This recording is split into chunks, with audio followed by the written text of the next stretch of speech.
All right, we are on TV right now to the extent that that we count as that. I'm just getting everything else set up. So yeah, fun day of childcare today to find out that Jason Tatum wasn't playing like 15 minutes ago. But it is what it is.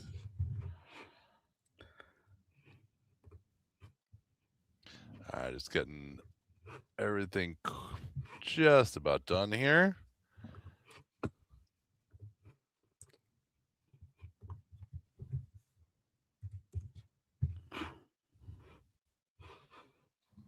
I'm getting my windows up.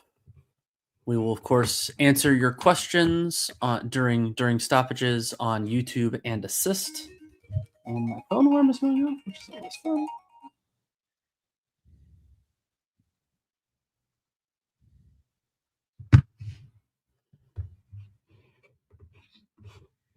I will get the scoreboard set up. We gotta actually wait until the game starts to do that. So did I miss a Keita injury too? Or is he just... I did not see a Kate injury. I will look now to see if there was something that I missed. I do not see one. So that might just be a decision by Joe Mazzulla.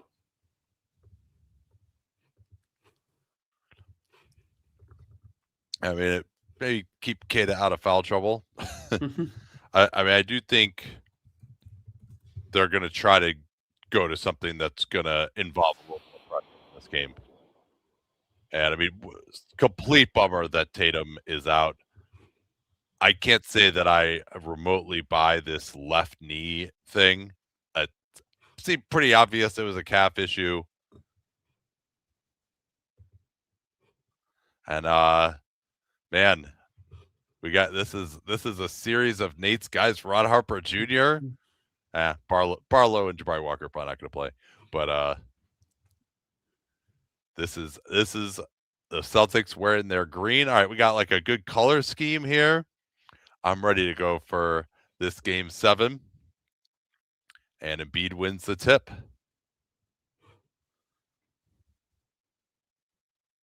And I'm gonna get us synced up if you take over momentarily. It's Tyrese Maxey. I'll go through the lineups because they are different. Tyrese Maxey kicking it to Joel Embiid, free throw line mid-ranger, and he hits it. So it is 2-0 Sixers. We still don't have a score on the board right now. 11:35 is what I am seeing. And all right, and yep, I got 11:30, 29. Yeah, you and I we're good. Actually synced up. Okay, we're good. All right, and the scoreboard should be synced as well. And Jaylen Brown, who has really struggled to get separation, very deep drop by Embiid. That's going to be a huge shot for him in this game. Can't get it. And now Edgecombe, they're going to just give up transition here. That was atrocious. Brown and White were both back. Brown just kind of could have formed a wall and just didn't. White off the screen by Garza. He'll fire the 3 against the deep drop again. I mean, they're going to have that all they can eat until they shoot Joel out of it. Embiid going right at Garza, blocking foul. Good call there. And Embiid goes down as well. And Nate, I did not see an injury designation on Neemias Queta, so this does seem to be. I went to the official logs, and it wasn't in there. And yeah, Garza's still moving his feet, so this seems to be a tactical choice. And so the starting 5 is Derek White, Jaylen Brown, Luka Garza, Baylor Shireman, and Ron Harper Jr. So Garza matched up against you. Now you can't just let him shoot over you. I know he missed that one, but and now Garza, he's going to try to wear out Embiid. He's got the highest work rate of the Celtics bigs. White, Garza pick and pop, fires above the break again. Celtics have missed 3 straight above the break threes. That's going to be the key shot for them in this game 7. Into the post now. George, goes right past White. He dunks on Harper as well. That was a blow by given up by White. The help couldn't get there in time. 6-0, looking awful. Another mishandle by Brown. And he throws it to absolute. There is literally no Celtic within 40 feet of that pass. And that was a really nice move by Paul George. And apparently a T has already been called against the Celtics. No, I guess it's just out of bounds. Maybe one of those Celtics guys, Celtics fans in the jersey was mistaken for someone on the team. Garza trying to prevent Embiid from getting the ball. This is why I think they wanted to go with Garza, someone who's going to work harder against Embiid. Oubre not even looking. Celtics have a 4-on-2. White, Brown takes off. Stopped by George. Great block by Paul George. They throw it ahead, but Harper makes an incredible play. Almost took out Embiid's legs. And George goes for the steal and fouls Shireman. And I understand what Paul George was going for there, but you've done a really good job in half-court defense. You could just take Baylor Shireman and play that possession straight. They had enough guys. What a jump by Ron Harper, though. Yeah, I mean, look at this. He falls out. You're worried he's going to go into Embiid's knees. I got to admit, I'm with Tatum's injury and his status uncertain for the second round. As here's Brown going off the screen, and Oubre hit it off his leg. Brown, another mishandle.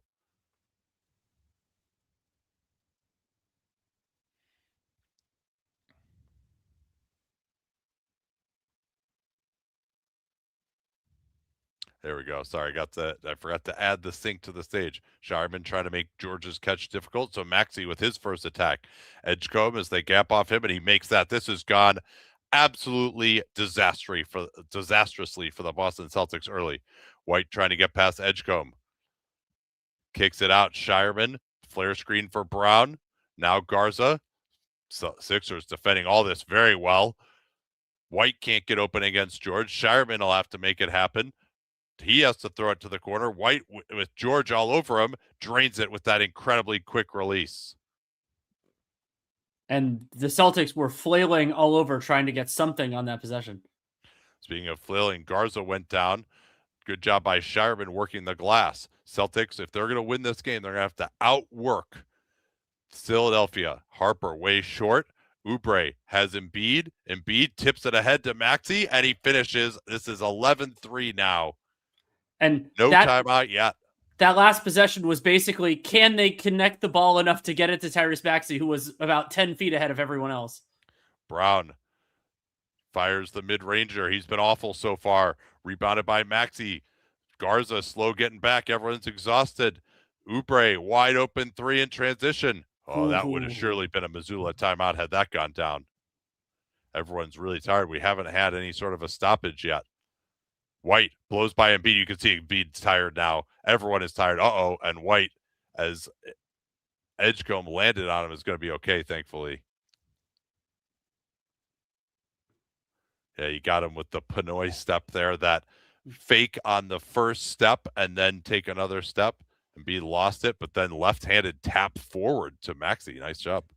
Foul situation, only 2 on the Sixers. Oubre has 1, Edgecombe has 1, and then 1 foul on Luka Garza. So nobody's in real team foul difficulty yet, but we're only 4 minutes in. Feels like more at certain points.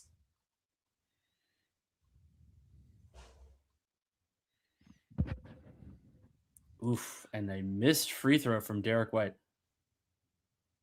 Oh, that's what the whistling was. It was a fan? Is that a? No, it's someone. It's an assistant coach. Yeah, assistant coach just not giving up the ball. Who's that? I don't know.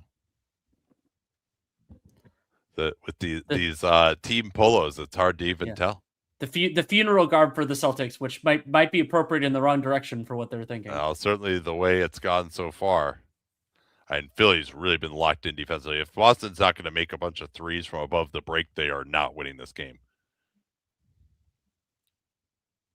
And a foul up top. This will be an offensive foul. Maxey thought there was a push involved. You could see him stay push. I think that was Shireman jumping into him.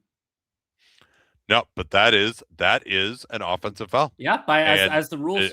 I mean, and it should be. Like, he's not stationary. Like, you need it. Like, those dribble pitch plays have become so popular, but if the defender is there, like, he's entitled to that space. You can't be moving on that. And now Edgecombe knocks it off of Garza. Same spot that they got the steal on Brown earlier. Philly gets into it quickly. Pitch Embiid. Maxey downhill has Oubre behind the defense. Beautiful pass. He beat White, who was looking to help out. Brown again picked up by Maxey. It has not been an advantage matchup for Jaylen Brown of late. Garza looking to pop. Embiid on the switch here. He'll back off a little bit. Corner Pritchard, who just came on, gets past Oubre. A nice steal there. Garza cleared out Paul George, who probably should have flopped to draw that call. That was a illegal screen. As now Embiid trying to go through the arm of Garza. It'll be on the floor. But that is he was shooting. That is Luka Garza's second, and so now we get to see what Joe Mazzulla wants to do at backup center. I mean, it should be Keita, even with his foul trouble, because Vooch versus Embiid is not going to go well. It has not, yes. They'll remain with Garza on the floor. I think he might be put out here as just kind of a sacrificial lamb to start the game, so they don't maybe care about his foul trouble. Embiid, backdoor George, back out Embiid. Not in rhythm. He'll back down on Shireman. Help comes from the top with Pritchard. Embiid waiting for cutters. Nobody did it. Edgecombe has to fire a three. Late clock. Misses. Embiid working on it on Shireman. Shireman, great box out. Gets on the ground. Still loose. Brown picks it up, but he lost it. This should be Philly ball. That should be Philly ball. I thought it would. Brown surely touched that last. I don't know where they're getting this from. I mean, Brown is Nick Nurse is getting out there. He saw it himself. that was a rather vehement challenge signal. Yeah, Nick Nurse going, he touched it.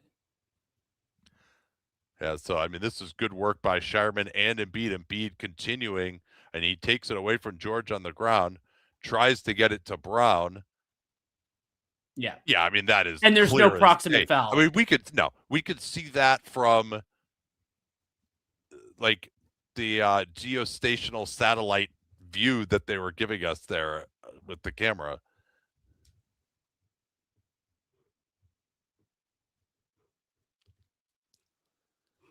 Yeah, I mean, honestly, if I'm Nick Nurse, I'm pissed off I have to waste my challenge on this, but it's also just 100% correct. And I think the way things are going, you don't want to let Boston get any momentum. I think Philly, the way this is going right now, they have a chance to just blow the Celtics out of this game right now. Yeah, take the life out of the arena, take the life out of the Celtics, and I'm really interested to see how Joe Mazzulla wants to handle this center rotation from this point on, because I mean, they can use Garza as the sacrificial lamb. They can maybe do it until he gets his third, but it's not going well. Well, they also I actually think their defense has been okay, and it wasn't even that bad the other day as well, though Philly is 5 of 6 from 2. Can't score. They can't generate a good shot. Very true. And I'm not sure how they're supposed to, if we're being honest, because Jaylen Brown just can't. He just hasn't been a good offensive player these last few games. So, short ass, is this really worth a challenge? And I think it is. You can do it once if you think it's 100%, and it is, because it keeps the possession. You've been dominating so far. I wouldn't use 2 challenges in this format, but if you think if it's 100% and you change a possession, let's hear it.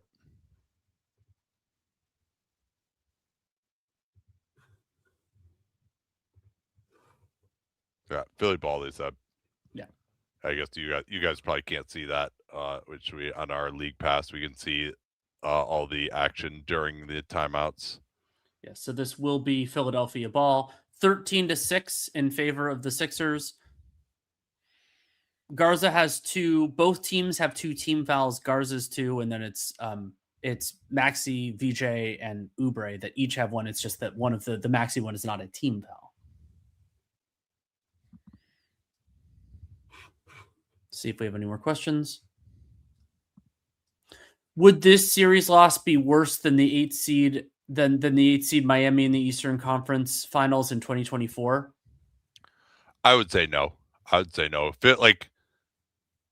I mean, especially with Tatum out now, but it would be, in the sense that one of the big reasons they would lose, I imagine, would be because Jaylen Brown just, I mean, now if they win, it's going to be because Jaylen Brown is really good, I would imagine. But him just totally failing like this, that would be pretty tough just for like the long-term future of the franchise. But Philly's just been better than them the last 2 days. Like they don't as now we're going to get an easy layup by Edgecombe. Nice job getting back, NBC. And good baseline out of bounds set. Garza back to Pritchard. Edgecombe. Now Embiid staying with Pritchard. Embiid leaves him. That was not good enough. Not good enough, but they get out of it. Garza went down again for the 97th time. That leaves Embiid free on the left wing. Watch out. He should post up deep here.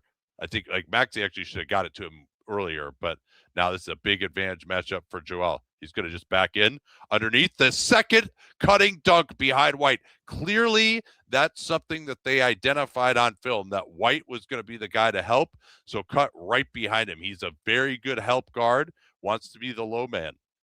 Garza loads up. They desperately need it above the break three to go. It does not. This is looking like a massacre early.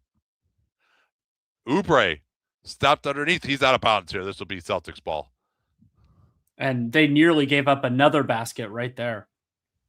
It was a nice bounce pass, though the finish wasn't. The finish was left wanting. Yeah, I mean, how many rim-assisted baskets have we seen so far? I'll check that stat at the next time out, since we have access to that now. And Neemias Queta is going to come in, hopefully to give them some rim pressure. Having Garza as a pick and pop threat hasn't really worked. Brown goes right to it, but he slips down. He had the angle. Queta hand back Pritchard. Embiid is up. VJ gets back into it. Kick out. White over George. Yes. Derek White has come alive. That's one decent sign for the Celtics, at least, that he's come alive the last game and a half or so. And Derek White has 7 of their 9 points. Brown now picking up Maxey. Embiid, that's new to have Brown on Maxey. It's Embiid again. I mean, if he's making that shot, well, what are they going to do? Flare screen for Brown. Brown into the mid-range. Has Oubre on his back. Tough fader.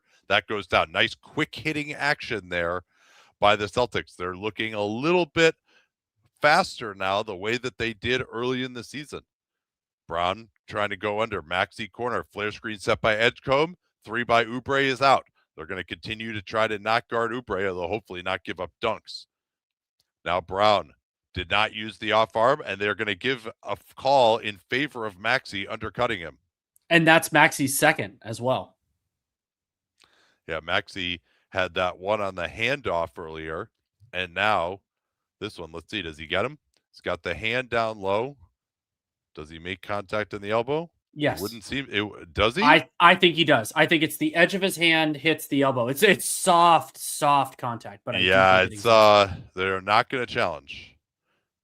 But this is where having to challenge that obvious call really hurts them, because they maybe could have considered a challenge here. Although I guess it's 6 and 1.5 dozen the other. You lose it, even if you're sure about it, or you lose it if you get it wrong, I should say. So Hauser is in now. Generally, they've started Hauser with Tatum. They have not started Hauser without him during the season. And so the lineup that's out there, it's White, Brown, Queta, Pritchard, and Hauser. So closer to their main season starting 5 than this original starting lineup in this game was.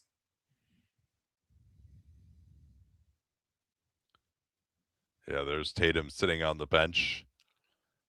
It certainly appeared to be a calf issue for him in Game 6, and they give him a knee soreness designation as Brown makes the free throw. It definitely, not a lot of this adds up. I think it is calf soreness, but here's Embiid, 3-pointer on the pick and pop. Not aggressive enough there, I don't think. I think he should have put that on the floor and driven. Now Brown almost falls down again. Still trying to work on Edgecombe. Creates the space legally that time. Couldn't get it. Great rebound by Oubre, but he couldn't squeeze it. Back to Pritchard. Queta wants the screen set for White. White going to pull this 3. That shot is nope. Offensive foul on Queta. I think he shuffled his feet a little bit. Hopefully we'll get a replay. NBC's better about this. Yeah, Keita saying he went up underneath my arm. Joe Mazzulla got the playoff beard going right now. Right into the post. They go with a hard double early. Hauser still looking to double. Embiid goes to the Dirk fade right shoulder. Woo! Embiid is 3 of 4 on twos so far. Pritchard fires from the TD Garden logo, left it short. Maxey on the run with the rebound. He's got Edgecombe left side. Edgecombe finishes with a plum in transition. And about 30 seconds ago, I was going to talk about how after the terrible start, the Celtics kind of righted the ship a little bit. Now it's back to 10.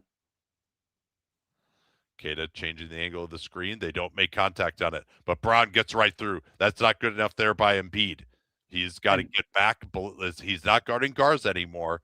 He's no reason to let the ball get below him there. Maxey, ooh, that was an offensive foul by him, shoving off Brown, giving him a taste of his own medicine. No call, and he gets the floater. Again, they're looking to get Brown off the ball. He's complaining for a call. White fires again. Off the heel, Oubre does get that rebound. It's been a withering pace here early. Not a lot of free throws. Embiid going to go right into his move here against Keita. The post-ups have worked great. This time, Keita knocks it away, and we'll get the under 3 timeout. 25-15, and a water break for me. ZD says VJ Edgecombe's skill is much better than I thought it would be. Same for me. I was worried a lot about that watching the film of him at Baylor.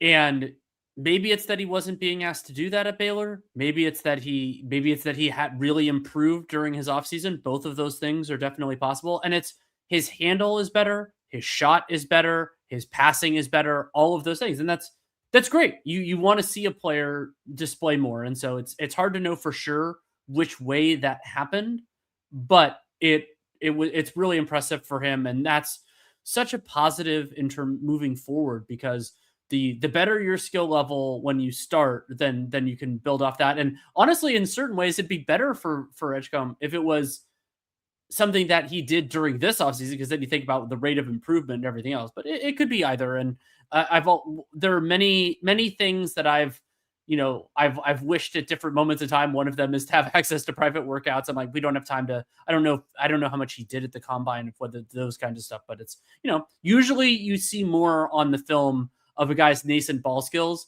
than like with a guy like VJ Edgecombe than what we saw. That happens. I was thinking about that a little bit today. Actually, I've started my draft scouting. Nate and I won't talk about it for a while, but I have this goal of trying to do at least a little bit on every guy in the lottery, which is a personal goal. And so I've started with it. I'm not going to share any of those thoughts. So those will probably be on Dunked on Prime for the guys that we don't do but it's fun at certain points to evaluate these guys with the college guys watching the playoffs, but you have to calibrate a lot because you're watching a high volume of high level basketball, and then you're watching these guys who are like playing conference college games. It is just really different. Mid asks, what is the reputation for the Celtics medical staff around the league? Are they known for gamesmanship or relative honesty? I'll ask Nate when he gets back. I think of the Celtics as generally being pretty forthcoming. Like the Clippers the Clippers and the Thunder are notorious obfuscators. I don't think of the Celtics that way, but I'm also trying to think. Nate's coming back now, so I'll ask him. But my thought is not the most egregious. I think of them as kind of middle of the road. So Nate, the question was the mid-ask the Celtics reputation, medical staff in terms of reporting things honestly. I don't recall any shenanigans off the top of my head. Do you? No, I don't. So I was bringing up like the Clippers and the Thunder as teams that obfuscate more than they do. ZDA said, ask Isaiah Thomas. Well, that's different. That's the medical staff's player use rather than player reporting. Yeah. Yeah, I mean, that's been a while. I think they've turned over their staff since then. But it's really, I mean, it really has nothing to do with the medical staff for this type of stuff. It's honestly all about especially if it's like a star player. Tatum is someone who's like has a pretty big public persona, probably wants to manage how this is perceived a lot. They like also just I think people if people knew if it was a calf injury designation, I think people would just go crazy and would because have known he's he was already out. had a torn Achilles. Oh, All that right, too. we got the geostationary orbit cam again. George off the screen against Walsh and just knocks it down immediately. Why are they giving us this bullshit angle? There's no better angle than the sideline camera. Just stop it. Everything they've ever tried does not improve on it. Now Embiid is switching on to Hauser. Double team, good rotation. Edgecombe, Walsh, corner three. Can't knock it down. Brown flies in. Edgecombe has the rebound. And Kelly Oubre's done a nice job of positioning on defensive rebounds, which has been a huge sore spot for the Sixers this year. Yeah, he is not known as a good defensive rebounder for his athletic gifts. Embiid, he can just load up again. He's just knocking down every single one of these. Pretty amazing that he's going to, on pace to play just 40 minutes in these games. Edgecombe steps up on the Spain pick and roll. Walsh can't handle the pass. Paul George has been excellent defensively. Brown tried to draw the foul quickly, got off the shot and scored. Brown starting to find his rhythm again. He's going to have all he can eat, that's for sure. Walsh trying to make life difficult for George, goes to the spin move. Keita gets back into it. Triple team. Got himself in too much trouble. Brown running the floor. Pritchard didn't see him. Instead, it's Walsh above the break. No. Good box out by Embiid. Embiid throwing it ahead. Is this there? Ooh. Now George has the post up against Pritchard. He's eaten in this matchup in the series. Goes to the step back. Left it short. Good physicality by Pritchard. I would like more of attack from PG there. Indeed. Pritchard doesn't have the advantage on George. Now George onto Brown. Oubre and George switching seamlessly. Celtics want to run this down here so they can get a 2-for-1. Pritchard gets into the action. Throws it up. Keita, beautiful dunk. That was a nice executed play by the Boston Celtics, understanding where Embiid was going to be. Great passing angle from Peyton Pritchard. Yeah, and Embiid, not the same level of pick and roll defender that he was in his prime. Embiid telling Quentin Grimes, hey, get over here. Balance the floor so we can run pick and roll. You see Oubre hanging out at the dunker spot. This time Edgecombe with Maxey on the bench. Embiid goes through Keita and somehow banked it in on a ridiculous shot. Both he and Brown have tried to draw fouls, not gotten the call, but made the shot anyway. And what is this? Something wrong with the clock, I guess. The net. Thank you.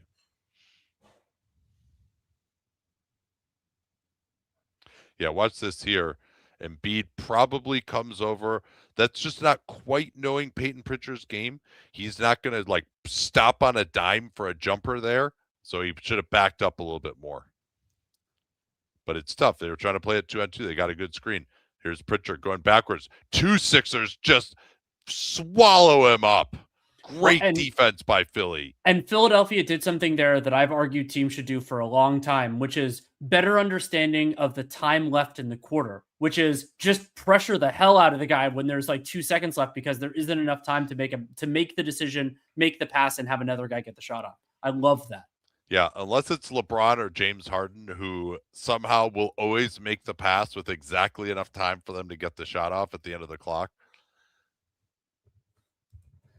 Nate, I'm going to pull up, unless I get another question during this, I'm going to pull up the exact verbiage of our WATFO that relates to the Sixers' health. Oh, you're right. Yeah, I mean, it's, if they win this series, we're going to lose it. So I don't know about lose it, but yeah, you know what I mean. So here's the phrasing.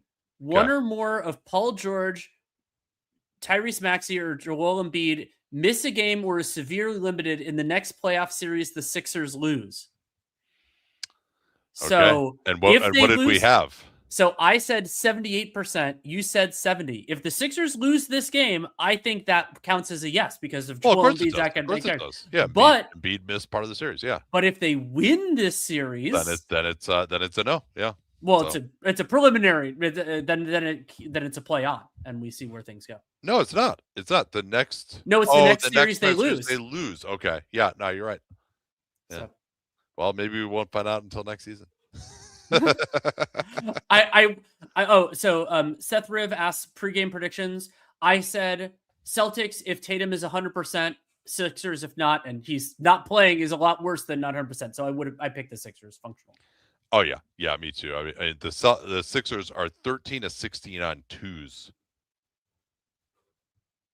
and it's actually a pretty fast pace first, which I don't think is good for Boston. 26 possessions. That's pretty fast by playoff standards. So 123 offensive rating for the Sixers. Only 4 turnovers and 2 of 7 from 3 held them back. Let's see if we can break down these numbers a little bit more. Yeah, Sixers 1.26 points per half court play. That is phenomenal. 24 points on 19 half court plays. Embiid in just the half court, 10 points on 7 half court plays. And then the Sixers, they've been inefficient in transition. They're under a point per play there, in part because they've had 2 transition turnovers. But they're overall, they're doing extremely well. Celtics, 0.85 points per half court play, but only 2 transition points on 5 transition plays. And I looked up that number on the rim assist. They had 7 of their 13. I mean, 13 assists in one quarter is amazing. And then 7 of those going to rim shots. Meanwhile, Boston, 2 of 12 from 3. White has the only 2 makes. Possession game, pretty even. 23 for the Sixers in true shots, 23 for the Sixers, 22 for the Celtics. Neither team has many offensive rebounds. 8% offensive rebound rate for the Celtics, 12.5% for the Sixers. Yeah, then luck-adjusted score, 32-23 right now. So Celtics have underperformed with their three-point shooting. Sixers basically right on target when you're they've 2 of 7 from 3, but that's been counteracted by hitting pretty much every 2-point jumper. All right, back to geostationary orbit here. So they're going to Hugo Gonzalez now to try to juice the energy level. White with Maxey on his back gets into the Drummond, and Drummond, usually a good hands guy. White trying to say he was shooting it. I don't necessarily believe him, but I think the officials will. And the official box is saying that foul was on Tyrese Maxey. We'll see if that sure looked like Drummond reached in, but again, from yes, no, that foul is on Drummond. Yeah, they switched it. The official box fixed it. They do that sometimes. Might be that the official just maybe they made a signal. Maxey wears 0 and Drummond wears 1. Maybe it was something where they got their binary crossed up. White gets that first free throw. This is a key time. Embiid off the floor, so is Brown. And I would not be going to Andre Drummond here. I've been saying it all series. I like Bona better in these spots, other than Drummond being the superior three-point shooter. He has 4 in the series. 5 if you count the one that didn't count. Meanwhile, Philly continuing to hold down Boston's offensive rebounds. They only had 7.7% offensive rebound rate. Maxey's going to try Hugo, gets it into his airspace, force the mishandle, down to 6. Maxey will try again. Hard right-hand drive. Good defense by Hugo, and it just didn't matter. That's quite the pull-up shot from Tyrese Maxey. Yeah, going hard right, put the foot in the ground as we're going to get a hold here on Justin Edwards with White attempting to come off the screen. I look at him just put the foot in the ground here. He tried it first and lost it. But yeah, that stop is not many guys can do that and be under control. Spain pick and roll coming here. Maxey trying to get through the screen by Hauser. Pritchard missed Hauser coming open. Instead, White blows by Edwards, and White with a couple of free throws and that bucket. Not good enough there by Justin Edwards. Fouled and then let White beat him on that possession. Double screen coming here for Maxey. Ugo drew the offensive foul. Illegal screen. Illegal screen. And so that doesn't count as a team foul, but that is Paul George's first 2 team fouls on the Sixers. I always fouls early in the second and fourth. Queta, hand back, White. We have not seen Nikola Vucevic yet, and White he just went through Edwards again, and they probably got to switch that matchup. And also, Drummond is too far away. That should be a Dembona would have made that a harder shot. I agree. Yeah, or they could just be switching with Bona. Like, there's no one who's going to beat a switch with this group. Grimes working off the ball. They don't look that way. Instead, Maxey trying to get Hauser on his back. They beautiful gap by Gonzalez off of Edwards, and Edwards can't get it. Gonzalez again with excellent defense. Boston looking to get back into it here. Queta beats Drummond easily. Terrible defense by Andre Drummond. This is really bad for Philly right now to be, and although we've seen it all season, Nick Nurse is going to get a timeout. Boston Celtics, Jason Tatum didn't play most of the year. Celtics had like a plus 12 net rating. Yep, there's George with the shove on Ugo. And the bigger issue for Nick Nurse is just, why are you playing Andre Drummond? The theory of this is just so bad for the Sixers, and you have 2 good backup centers, one of whom is a better fit for this series. And it was obvious in the last game who was better, and he still took too long. I have a lot of belief in Nick Nurse. That's just a terrible decision.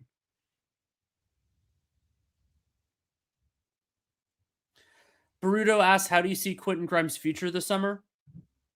I think that Philly, especially because the lack of available replacements for them is so I think they should really try to bring him back, even if Grimes is going to be their third guard, just because they need that other guy who can create, and as an injury replacement, they need somebody else.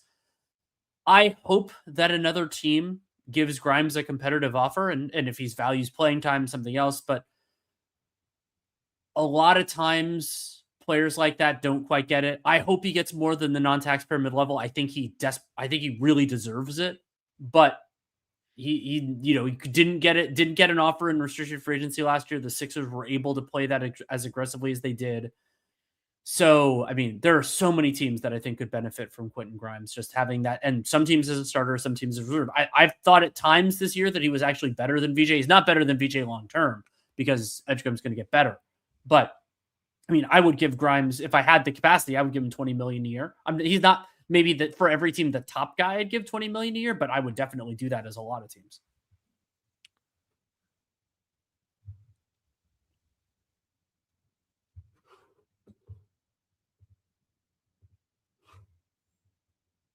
Let's see here. Tough matchup, obviously, a pretty awful series for Queta. Yeah, it wasn't a tough matchup before Embiid came back, and it was still an awful series for him. He just kept fouling and fouling and fouling. Now he's actually been good in this stint. I think he kind of was starting to get a little bit better with the fouling, but yeah, I mean, have someone like him going up against Embiid in the post. I mean, when Embiid's at his best, there are very few that can handle that one-on-one.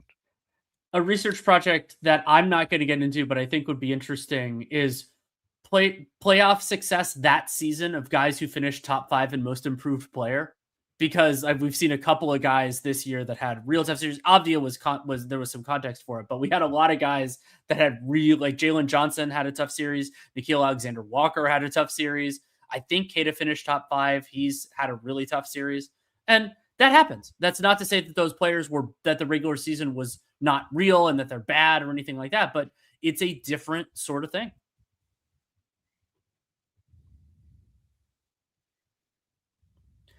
CA Infraction says, sorry, I've talked about it earlier, but what are the thoughts about Boston's change starting lineup?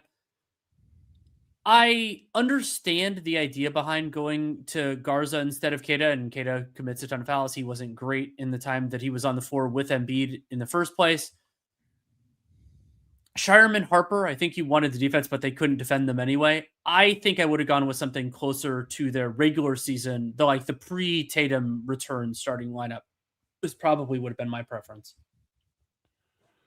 All right, well, let's see if Nick Nurse goes in a different direction. and he hasn't really. Drummond changing the angle of the screen for PG, and looks like White got into George's airspace as he tried to rip through. White was trying to force George to his left hand, but he was a little bit late. Well, so the change here, and I think this could matter, is Justin Edwards out, VJ Edgecombe in. Yes, thank you. Yeah, Edwards also. He and Drummond to me were the two primary culprits of their struggles. George looking to post on White. He's used his size advantage here. They're not going to double team. He'll fire and score. Got to make him put it on the floor. It's these guys are too good. That sort of a mid post ISO player, you got to make that into a dribble jumper. It's going down 60% of the time if you don't. Good denial by Grimes, forcing White out on the floor. Now he stays with him. Good defense, good contest, and that's great pick and roll defense by Grimes. He did that all himself because the big was in very deep drop. Maxey eluding Hauser, floats it up. Drummond just wasn't looking to go to the offensive glass. He really has not made much of an impact on the glass in this series. George pushing Pritchard, keeps him on the side. Now Pritchard, George is still on him. Finds Queta underneath, and Queta just absolutely assaults the rim. Again, Drummond. Paul George has him. Drummond just got distracted and gave up the dunk. 7-point game. Oh, that's a terrible shot by VJ. What is he doing there? It did get deflected, but that doesn't mean it was a good shot. Early clock, didn't really have anything going. And it was not a block. And it's also high five contact. So I don't know if Missoula would consider challenging this. Also could be approximate foul there, but I don't think so. That's actually high five contact, not the old kind that is legal, not the kind where you're actually bashing the guy's hand and it's a foul. So tough whistle there for the Celtics. Grimes going to try to make him pay for it. In and out. Good box out by Queta. George will pick up Pritchard. He wants to get into the screening action again. Pritchard crosses over. Queta trying to get open for his floater. And Drummond again just can't do it. He just can't do it. What is Nick Nurse watching in this game? Even if you thought that Drummond was better, what has made you think that you should keep him in this game? Yeah, watch this. So George has him there. Like, you got to get back to Queta. Peyton Pritchard is not gonna just like power up over Paul George for a layup in that spot. And Embiid back in, but this is not enough rest. And Bona has played well in this series. Like, he's really given them problems to me in terms of his rim protection. And he could also switch against a group like this because they don't have Brown out there. Who's going to beat him off a switch? Spain pick and roll coming here. Pritchard uses it. White leaks out. Pritchard stepping through on Embiid and scores. Beautiful move by Peyton Pritchard. And Boston is right back in contact here. They trailed 32-19 at the quarter break.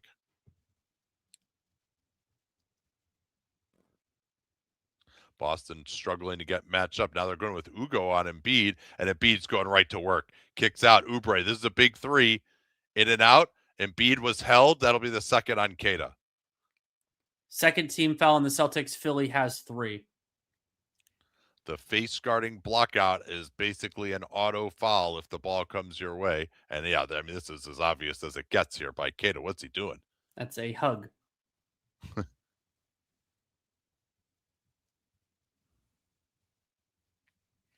Embiid again against Ugo. Double team comes, goes to the fadeaway. Not a good decision there by Joel.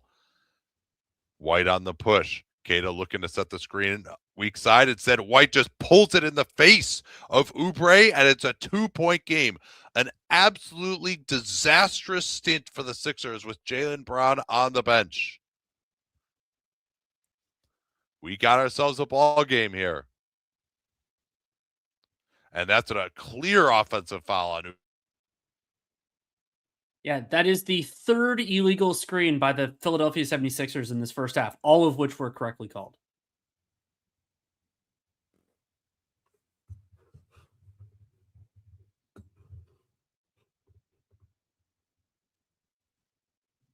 Sorry, my internet briefly decided to desert me. I'll get it synced up again.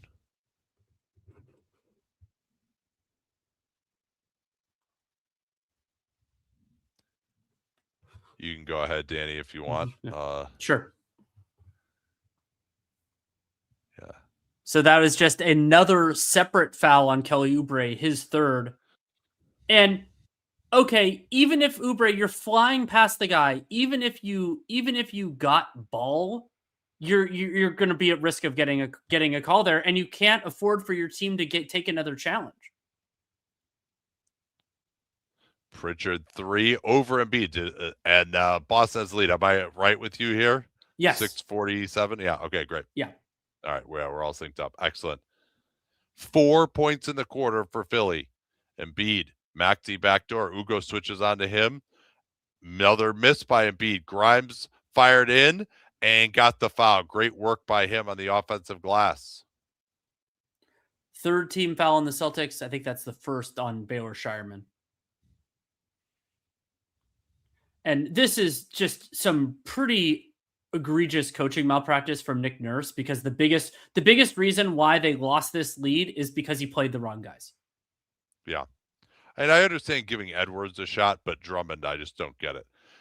Now, though, I mean, they have the guys back in, and they still have been in the negative. Embiid's, yep, that's a nice job by Embiid there to flop down. Gonzalez has just been absolutely shot out of a cannon, trying to get physical, and that's a good decision there to slow him down a little bit. And Embiid's legs are outside the cone of his body, but also they just called another offensive screening foul. They're probably not going to call 2 in rapid succession. Yeah. Well, also, whether his legs are outside the cone of his body or not, he ran directly into his chest, so it didn't matter. If he tripped over his leg, yeah, sure. Gonzalez trying to lock and trail Maxey. Instead, on the strong side, they get a dunk from Grimes. Failure to communicate. Philly back in front. Grimes giving Nick Nurse good minutes here. Grimes has matched up well against Pritchard. Gets over the screen. Pritchard now trying to keep him in jail. Nice contest again. Pritchard can't get it. Tipped around Gonzalez into Maxey's hands. Maxey on the push. He's got George right wing. Doesn't look that way. Maxey's 3. Or sorry, that's Edgecombe's 3. And he drains it back up to 4. And presumably Joe Mazzulla is going to get Jaylen Brown back in this game. He's going to take the timeout right here. Oh, no, Brown is back in already. Excuse me. I missed that. Working past George, kicks it out. Pritchard, great close out there by Grimes. He helped at the nail and ran Pritchard off the line. Here comes Embiid and Pritchard together. Instead, Brown moving off the ball and drains it off the back rim. That's the type of shot that Jaylen Brown is going to need to hit. The three-pointer above the break. George finding Embiid on the quick roll to the basket. Count it. Beautiful work by Joel Embiid. They shorted the pick and roll. They double team up top, get it to the wing, and then hit Joel on the roll. And Derek White is unusually great as the low man for a guard, but he can't match Joel Embiid there. Yeah, White saying he went vertical. He may be right. We didn't really have the angle to see whether he is A to B on that play. And that is the second personal on Derek White. 15 fouls. Celtics are in the penalty. Sixers shooting the rest of the quarter. Embiid's night, 12 points, 6 of 10 from the field, 6 of 9 from 2, 0 for 1 from 3, 5 assists, 4 rebounds, 0 turnovers, plus 9. A low free throw game so far as Embiid hits that one. Philly has stabilized here, back up 4. Edgecombe is on White. Dominic Barlow is in to give some minutes on Brown. Brown goes right in, kicks out. Good close by Edgecombe. White can't get it. Ugo went for the rebound. Instead, it's Pritchard getting it. Gonzalez is giving them great minutes right now. Weak side. Edgecombe is there on the flare screen. Keita sets the screen. Drop coverage by Embiid. Pritchard trying to get past him. Embiid stuck with him beautifully. And then Maxey runs down the rebound in that nail area that's giving them so much trouble. Now Embiid working on Gonzalez. Wants to go post him up. And that's a foul. Gonzalez wrapped the left arm around him. And that's free throws. Embiid, his approach against this Boston team has been really good here. It hasn't been all crazy flopping, but he's playing hard, but then when there is contact, he's accentuated it. He's not making moves that are going to just, sell out for a call, but he also is making it difficult for Boston to just be unmitigatedly aggressive. I don't even know if that's a word. Whatever. Missed free throw, though, for Joel. And these are only the second and third free throws. So we've seen the free throws for the Sixers. They didn't have any until right now, but they haven't needed them because they've gotten too many things around the basket that the Celtics weren't even positioned to foul. What do you make of this Barlow sub here? I don't think that they need to deploy a Jaylen Brown stopper right now, even though Jaylen's had some nice stretches. But I also don't think it's going to compromise their offense because the Celtics don't have the personnel to stop the Sixers with Embiid anyway. So yeah, fine. I think the Oubre has 3 fouls, right? Yes. Yeah, so I think that's why they're going that route. They need to get PG a little bit of rest here. Brown pick and roll. Wants to go at Barlow. Crosses over. Spin. Good separation there by Jaylen Brown. And he didn't have to use the off arm. And Barlow was in position there, but Jaylen Brown was confident he could get the shot off because he had a half step. Maxey forced to his left. Edgecombe above the break threes. Run into, no call. Now there's transition. Ugo running the floor. They don't look that way. Instead, it's White posting up Brown against Maxey. Maxey, good front. Embiid runs him out, but he didn't fully scram him. And now another steal on Brown. It's loose. Brown going to get it back here against Joel. Joel trying to deny him, so White's going to go to work against Barlow. Tries to get past him. Barlow stopped him. Hugo with a reckless crash. Couldn't squeeze it. Beautiful fake by Grimes, but Brown stopped him. Embiid is there and puts it in. And Joel Embiid created 2 points there by actually running the floor. It was a tough finish by Quentin Grimes. Didn't get it. He was the only Sixer that ran all the way in. Gets the 2 points. Love that from Joel Embiid. Kind of rooting for a Sixers-Spurs final right now. I mean, the chances that Joel could actually get there are low, but Matthew says, wish this Boston team had Al Horford. I'm sure Al Horford wishes that too, considering where this Warriors season ended up. But considering he didn't take that much money to go to the Warriors, but it's one of the more interesting questions. If I could get truth serum from everyone involved on how and why that happened, I'm sure he expected the Celtics to be more competitive or the Warriors to be more competitive than the Celtics were. But Steph Curry missed 2 months. He had some somewhat cryptic comments about it after the season. About it seemed to maybe boil down to not feeling like he was being respected and that Boston was going a different direction. Let's not forget the Warriors looked like they're going to be a lot better than the Celtics at the start of the year, and he, coming out to the Bay and seeing what that's like. He was familiar with those guys obviously for the rivalry that they had matching up in the finals. So I mean, as someone who lives here, I certainly wouldn't begrudge anyone wanting to come out here, but maybe you're right that he would have preferred to stay given how things are going. But hey, losing in the first round, is that he would have probably stopped him from losing in the first round? That's the idea, if that's what happens. So Matthew says, do you think Carter Bryant is a significantly better prospect than Hugo at this point? As Spurs fans, hard to say that Bryant is better. I do think that Carter Bryant is better. I think his frame, he can do more positions defensively, and I think he has more offensive potential. Hugo Gonzalez was a player that I didn't scout. I really appreciate him, but I think that Gonzalez's play, the evolution of Gonzalez from this point, he's so offensively limited and he's a little bit narrower as a defender. So I like Hugo Gonzalez a lot, but I think Carter Bryant is a materially better prospect. Yeah, I'm not.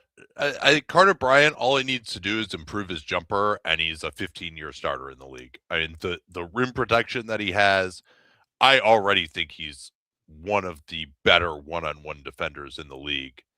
And yeah, he's strong enough. He's long enough. There are very few guys that wouldn't feel comfortable putting him on.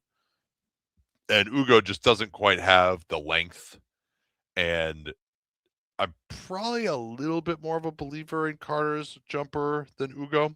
I am. And Hugo's a great cutter. He does a lot of the off-ball stuff well, but there's only so much you can do in that space as like to potentially be a starter level of player. It's just hard. And Hugo Gonzalez, clear cut rotation player as long as he's healthy for 15, 20 years. But that's a different thing. Easy to root for. Yeah, I totally agree with that. I think he is the way that he's like playing hard. You mentioned how he ran the floor on that last one. Like his pick and roll defense has been good. And yeah, I mean, it's amazing to me that like this is the time when he's actually able to be the best version of himself in the playoffs. He's not as dominant of a scorer as he had been, but he still is like giving you more in the floor game than he basically has this decade in the playoffs.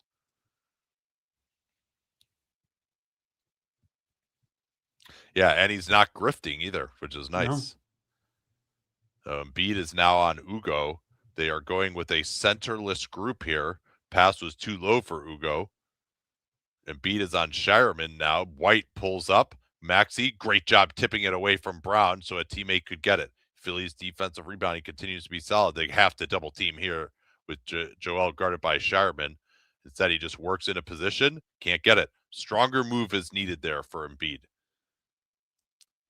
This is Hauser right wing, just gets it off immediately. And because Embiid went down, they weren't in good order. That shot prep from Sam Hauser was phenomenal. He had his legs set. It was just perfection. People could watch that film if you want to learn how to do that. Into the post again. I mean, Boston just letting him catch it there, but Embiid couldn't catch it. But here comes Grimes, tried to end White. White is very much still alive. He blocked that. Now Grimes going to try again. George, deep three, late clock, and he knocks it down. Paul George. 10 points on 5 shots. No free throw attempts for Paul George. Gonzalez being guarded by Embiid now. White. Gonzalez given the above the break three. Can't get it. Shireman got inside of Maxey. Now Gonzalez. Oh, they're going to give him the call. Late call there. Maybe waited a beat to see if he made it or not. But Maxey got beaten by Shireman on the boards. Well, and the other thing I would say, too, on that last play, is you see this incredible left-handed block by White. And he just gets off the ground so fast. It's perfectly vertical. The other thing, too, there with Shireman getting inside of Maxey is you didn't have Edgecombe, Grimes, as Gonzalez, who is a horrible free throw shooter, misses that one. Should go to Hackett to get him off the floor. But yeah, you need the guards to fly in as well, as took place on the rebound before that. Gonzalez missed them both. And Hauser, the way George went after that, it looked like he thought that. I think it went off PG. But yeah, it looked like he thought it was off him, and then he kind of remembered. All right, Embiid trying to steal. Yeah, straight pass in. Edgecombe, that's a charge. Why do they keep trying to score on Derek White?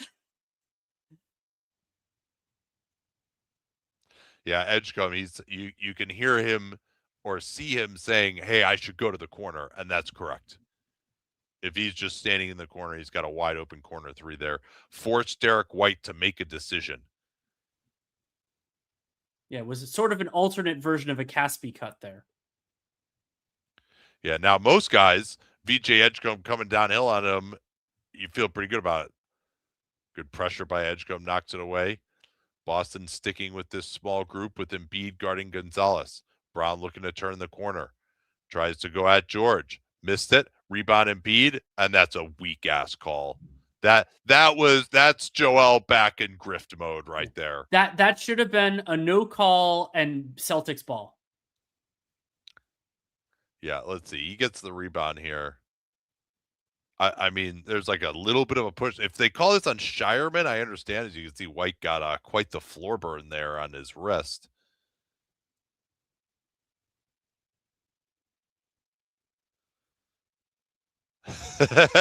Hey, they need some of that European soccer spray that works on ACL tears.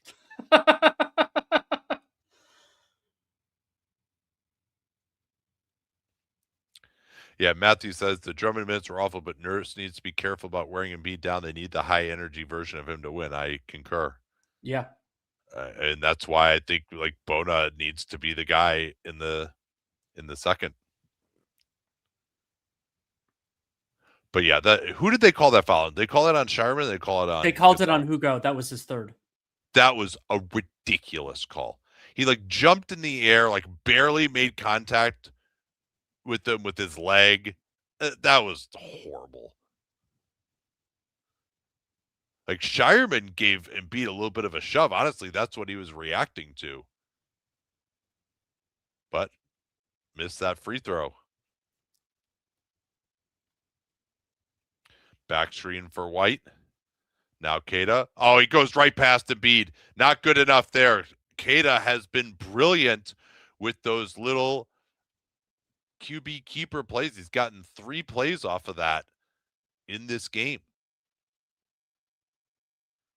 Maxey back to Embiid. Triple teamed. They're helping off of Edgecombe. This time, can he make him pay? Cannot. Embiid is going to get another loose ball foul. Stay here. I love Joel Embiid fighting this hard in the offensive glass. He just basically abandoned that aspect of his game once he became a great scorer. And that is Neemias Queta's third personal foul. And 2 of them picked up on the board. There's another hold, clear foul. I mean, it's Embiid maybe had him with the other arm. I think they could, like, you could theoretically get that reverse to be on Embiid, but it's too close a call, and Embiid only has, I think, 1 personal. So like it's too close a call to use a challenge on this early. Yeah, Embiid has missed a couple of free throws, but certainly settling in at the line here. That's the 3rd bonus foul he's drawn in this quarter? Am I right about on that? It's at least the second. No, I think it's the third. I think it's the third. It's either second or third.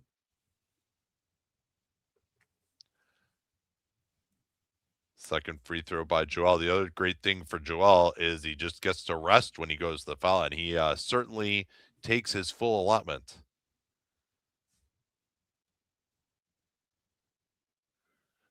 And that time, VJ just nowhere near good enough defense. Like trying to spin like that, like to go under. I mean, I realize it Embiid's in a deep drop, but White is hot right now. I think they should put Grimes on. I guess are they going Grimes on? They're going Grimes on Braun. I think PG is on Braun, right? So why not put Grimes on White there? As there's a beautiful block by Garza of all people.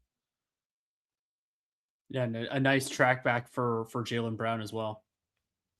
Maxey in the corner gets Brown to come out to him. Now Joel on the move. White comes to help, and he deflects the pass. Brilliant help defense. By the way, Celtics -17 in Jaylen Brown's minutes, +14, I think, when he's sat. And Ugo's been out there, the plus minus also for a lot of that time. Screen for Joel. Beautiful jab step. Can't cash out, though. He's a little off balance. His shot prep not great there. Now Brown blowing by PG. Oh, he tried to end Joel. Did not succeed. What a block. They tried to get the 2-for-1. Brown, I've loved his approach since he came back in. He's been going hard to the basket, but Joel blocked it even harder. 4-second differential. They'll get into the offense. Maxey's been quiet here in the second. Forced left by Hauser. Gets the separation. And that needs to be more help there by Jaylen Brown. Jaylen Brown, not good off-ball defense. He's standing 2 feet away from Tyrese Maxey as he shakes him. Like, be an active nail help defender. Because it's not like he's guarding PG so well there either. Now White into the front court. Has to get it up. Joel with yet another block. Joel Embiid protecting the rim. Sixers by 5 at halftime. And we'll see you again in roughly 15 minutes. Indeed.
All right, we back. Start of the third. Danny, anything that stood out to you stats-wise? Let me take a look and see if there was anything from the second quarter in particular that really stands out to me. All right, I got one here while we're waiting. Sure. First quarter, Philly 13 of 15 on twos. Second quarter, 6 of 15. And then overall for the first half, 11-0 second chance wins for Philly, and we're getting Queta starting the half rather than Garza. PG is on Derek White, following him, bothering him. Queta, can he get open against Embiid? Embiid with him. Queta steps through. Beautiful work there. Man, he has just improved his footwork and skill level so much.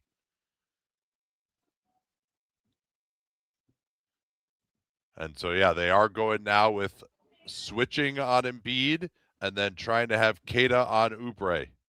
Embiid going to work on White.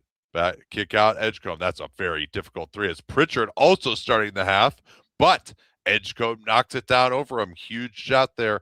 Edgecombe and Oubre will be forced to make shots now with this alignment, with them switching everything involving Embiid and having Queta hanging out along the baseline. Oubre got hit on the Zoom screen. Kicks out White. PG staying with him. White misses. He had 19 in the first half. Boston finally an offensive rebound, but a loose ball foul. Is that Queta's fourth? It is Queta's fourth. Oh, and 3 of them loose ball fouls. And the problem is you can't keep Queta in because he's not a guy who could play with fouls. Let's see it here. Grabbed his arm. Yeah, he's grabbing the arm of Embiid. Yeah, that's a good call. And as Queta, you can't be in the they're not going to see them all when you're already in foul trouble and you're an important player. Yeah. The other thing is with Queta, they do see them all. Maxey, they go under on him. Fires the three. Great start for Philly. They're up 9 all of a sudden. And this strategy now of guarding Embiid with a wing, with Garza, it doesn't work nearly as well as with Queta because Garza is not that kind of a rim protector. Brown fires, missed it. Embiid sends it out to Maxey. Paul George pointed it that way. He'll get into the screening action with Joel. Rejects it. Back up top. He should just take that jumper. He does. Nope, a little bit short. Brown trying to push it. Joel picks him up. Garza will set the screen for White. Joel in drop coverage. Maxey switching back on to Garza. Now White going to try Joel one-on-one. Pulls the three in his face. Off the heel, but Shireman and Pritchard both run it down. White a second try. They can't get a second chance point. And Joel with another grift. That's the fourth on Garza. Is that right? Or third? That's the third on Garza. I don't think Garza just ran into him. I don't think that's a grift. I mean, he fell down, but I think there was enough contact there. Well, I mean, okay, yeah, he did hit him across the arm pretty damn good. Now, could he, normally if you're playing a pickup game, you're not going to just put your arms out there for a guy, but all right. That was pretty reckless. I take it back. Maxey fading away. Long 2. Cash, 11-point lead. Philly has the jump shots working here to start the quarter, and they've pushed a 5-point lead to 11. 7-0 run. And 8-0 run. The Sixers only had a 0.59 points per half court play in the second quarter. You mentioned the problems that they had in terms of twos, and it's important for Philly to see that bounce back. Now they're taking tough shots. The shots that Maxey and VJ have hit have been well contested, or they've been difficult mechanically. They've gone in, but a core problem for the Celtics is just that they're not able to make this team really sweat defensively without Queta out there. So here, this is a great stat for you. Joel Embiid in this game has drawn 10 fouls. One of them was a shooting foul. Wow. He's drawn 4 non-shooting fouls and 5 loose ball fouls. That's actually worth a tweet. Matthew says, so what was the logic of starting the game with Harper over Pritchard?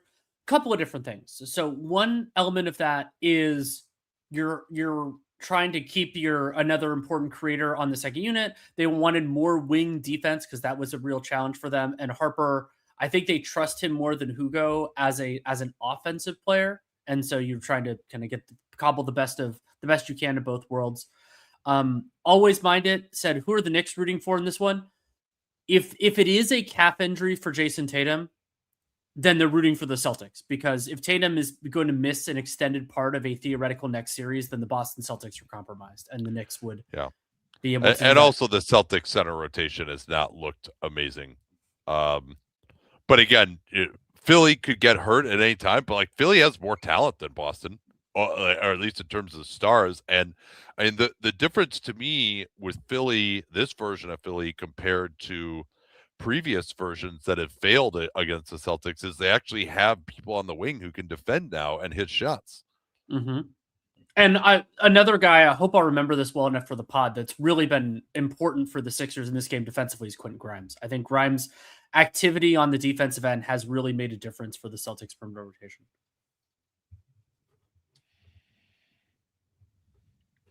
Yeah, catch you up on a few other stat lines here. VJ Edgecombe has 15 points, 6 of 10. 3 of 7 of that coming from the three-point line. Maxey has 13 and 7 assists. Joel with 19, 7 of 14 from the field. And George, a very efficient 10 on only 5 true shots. And in terms, going back to true shots, the possession game in this one is, again, really even, 52-51 in favor of the Philadelphia 76ers. They've turned it over a little more than the Celtics, but they have an offensive rebound advantage. The offensive rebound advantage is 8-4, but in terms of second chance points, it's 11 for the Sixers and 0 for the Boston Celtics. Yeah, that's crazy. I noted that at halftime that the Celtics, this great offensive rebounding team, we thought that would be such an advantage. Maybe again a lesson here that these possession game teams, it's not as much of an advantage in the playoffs when other teams are playing harder. Now, if you have Shai Gilgeous-Alexander and you never turn the ball over, that certainly helps. But I think, yeah, maybe more the rebounding aspect of the possession game, maybe not the turnovers necessarily. Brown guarded by Oubre. They want to go after Maxey. Don't switch it. Change the angle of the screen. Brown, hard attack. Gets to his spot, tries to shoot over Maxey. That is a foul. And that's going to be an and one in favor of Jaylen Brown. Maxey has the arm forward there. Not that much, but he's third personal. And, yep, just don't need to. Yeah, but let's, I mean, I don't know if he actually did make contact there. I couldn't see that well, but certainly the arm was at the angle. But he made the shot anyway, so no point in a challenge. Third foul on Maxey. That could loom large. Jaylen Brown, 16 points, 6 of 13 from the field, 1 of 3 from 3, 3 of 3 from the line, -24. And he's just attacking, though, with alacrity. Now, Joel trying to post up. That's the same play that they ran after timeout in Game 5, and now Joel just goes right through him anyway. So they were fronting the post there. Then they decided previously they were ready for that play. They helped off the corner, but then Joel just got deep anyway after they threw it to the corner, helping off of there. Now Brown against Oubre gets the screen from White. Edgecombe getting onto him. Brown has had his way with Edgecombe. Tried to draw the foul. Couldn't. It's way up in the air, and Embiid has it. He'll bring it up behind Maxey. He'll fire the three anyway. Didn't quite have his rhythm with that pass. And this is Embiid just not guarding Jordan Walsh. It would seem that way. Deep three by Pritchard. Got to guard him.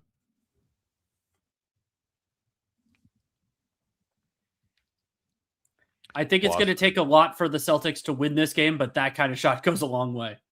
Boston is going small again. VJ blows by everyone. Stop from behind. Brown, who's one of the best chase down blockers in the league.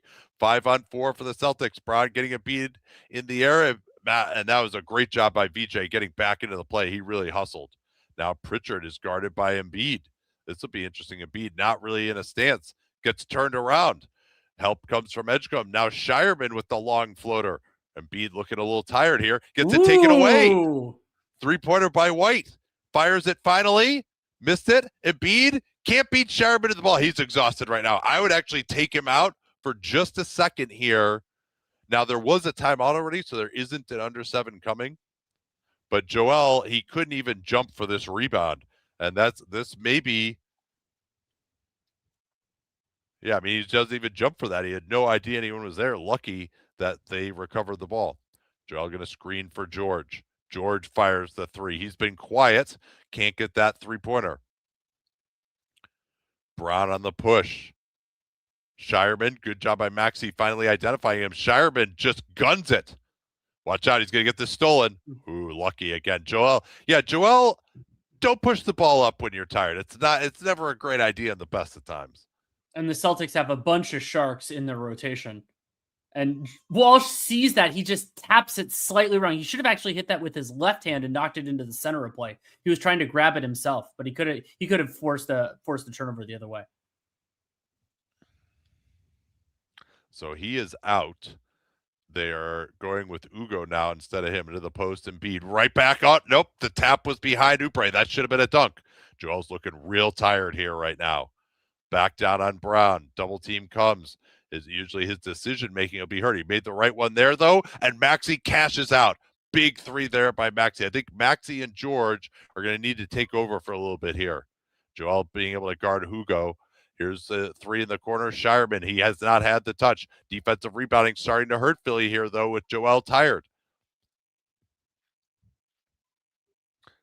Oubre as it's Pritchard getting baseline. They need this desperately. Again, Shireman on the glass. George is looking tired, too. Can they finally get a second chance point? There it is. Jaylen Brown, three. And I would take a timeout here as Nick Nurse. These guys just look really tired. And this is part of why I was so critical of Boston not playing these guys earlier, because this was their advantage, tiring them out with the effort. Now Brown is on Embiid. Again, Joel just looking exhausted, just holding the ball. Down to 8. They got a double team here. They don't, and Joel scores. That's not good enough there. They got to bring a second guy under 5 seconds. Now Brown with Embiid not even back, goes right to the rim and gets a foul. Again, Joel, he's guarding Hugo Gonzalez, who hasn't hit a three. He's got to get under the basket. Yeah, and look at that level of talking by Jaylen Brown, and then he got scored on. And for Nick Nurse, it doesn't have to be a full sub for Joel Embiid. It could just be a 2 to 3 minute rest. Maybe so tired right now, and it's again, this is the disastrous Drummond minutes in the first. Joel just can't. He's just he's been bent over this entire time. It's at least a minute. Yeah, he's just staring at the floor. They got to get him a rest here. I'm sorry. You just have to. You got to see this as a coach. Because this is kind of the way fatigue works, is that when you get to, he might already be there, honestly, but when you get close to empty, if you can get a rest, you can recover. If you get too empty, it's much harder to recover. And that's one of the theories behind the shorter stints for centers in particular. Yeah, the other being that it's the position where effort can make the most difference. And they're just going to go right back to him. Same play again. Gets right open underneath. Doesn't even have the legs to go up under there, but he's just too big. And that's called on Hugo Gonzalez. That is his 4th. And this play for Philly, they've been running this since Game 5, where they just get they get guys above the break on the weak side who can shoot, and then a guy in the corner, a guy in the strong side wing, and Joel posting up.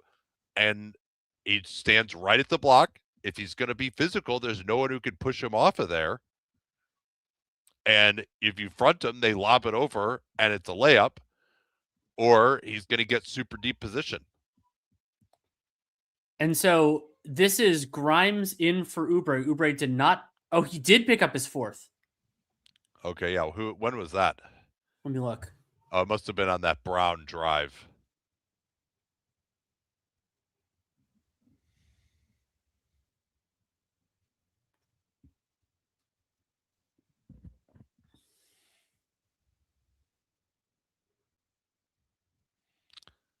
Yeah, I do think still, though, getting Maxey and George more involved. Now, all these stoppages are definitely helping Embiid for sure. This free throw is for Embiid's 25th point of the game. He has 24 points on 9 of 16 from the field, 8 of 15 on twos, 0 for 1 from 3, 7 of, well, let's see, 6 of, let's see if he makes this. Yes. Now, I got to say, it's pretty annoying to me that Joe Mazzulla is going small now, when you could have been doing this, but with Jason Tatum instead of Ugo Gonzalez. Here's a 3 by Brown, left it short. Good box out that time by Joel. Maxey going to push it. Embiid looking a little recovered now. Maxey going to get past Pritchard. Can't finish. Embiid is there again on the offensive glass. He's dominating with his size.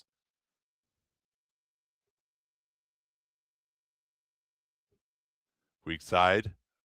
Ugo, now Brown. Gets it taken away by George. It's loose, gets it back. Brown on the drive, tries to finish, floats it up to nowhere. They can get transition here.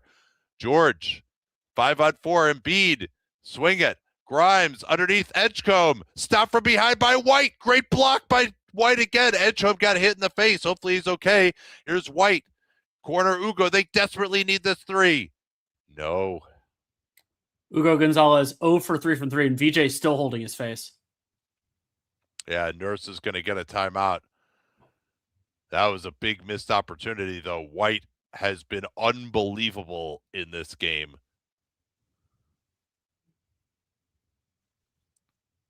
Yeah, I mean, I think let's see what happens here. Oh, yeah, he got elbowed in the side of the face.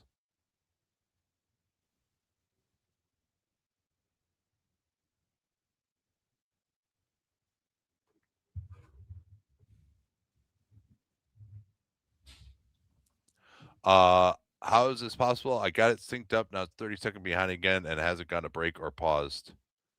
Yeah, I mean, we're at 4:47.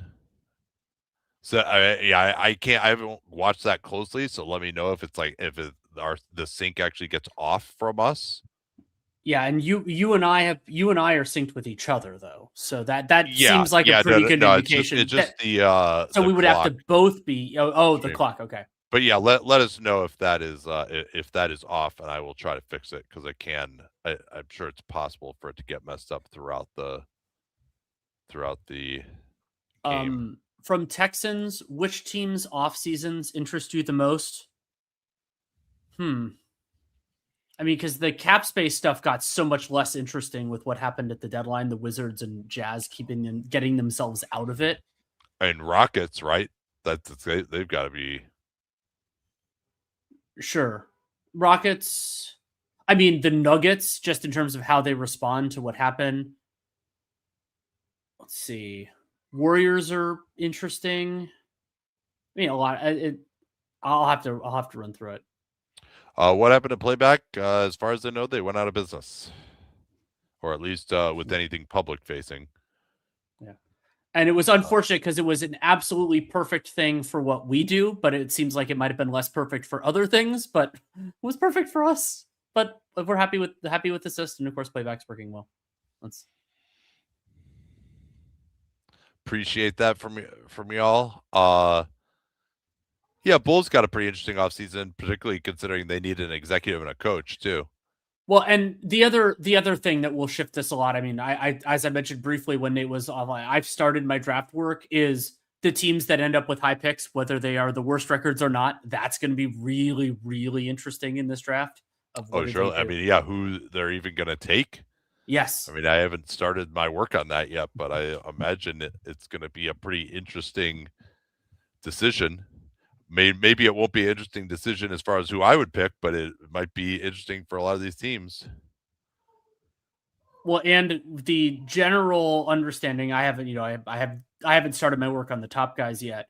That some of them are kind of close with each other. That's the thing that's the most fun, and we don't have that a lot in years where it's like usually maybe it's just us. You brought that up with like last year's draft where you and I had a pretty clear number one, number two, but then you have the craziness like 2024.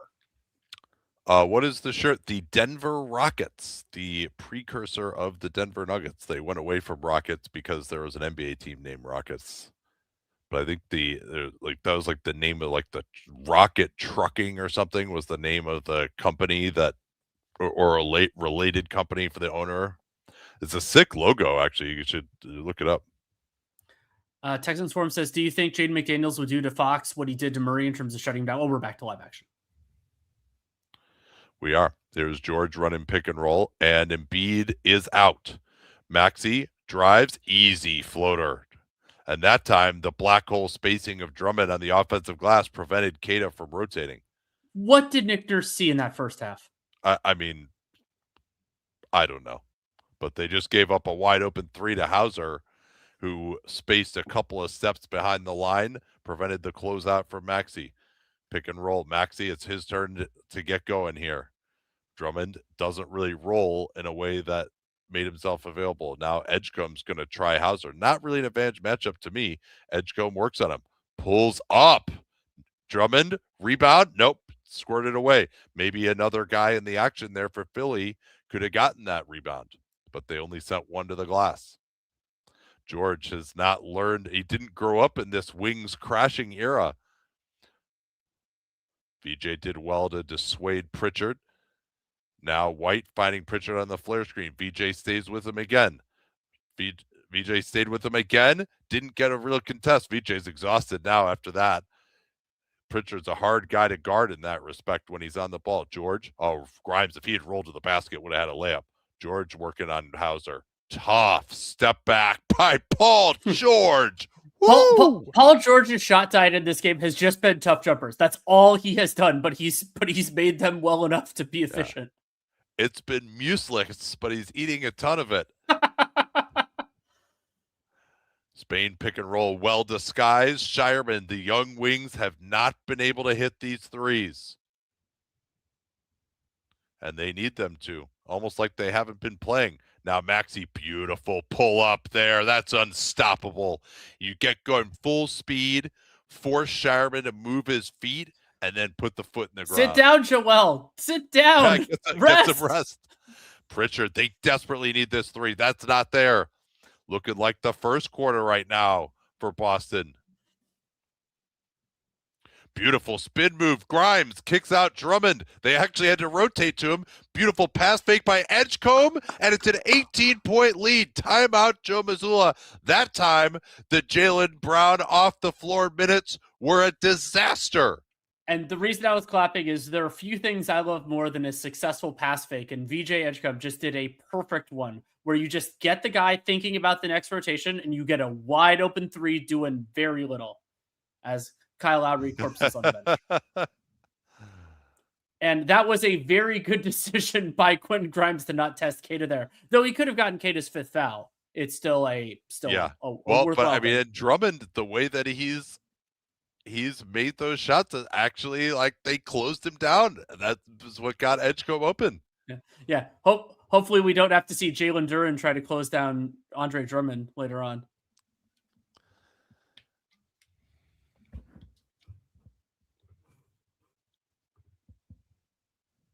That's a good question. Duncan Robinson or Hauser? I think Hauser's a better overall player. I think he's a meaningfully better overall player.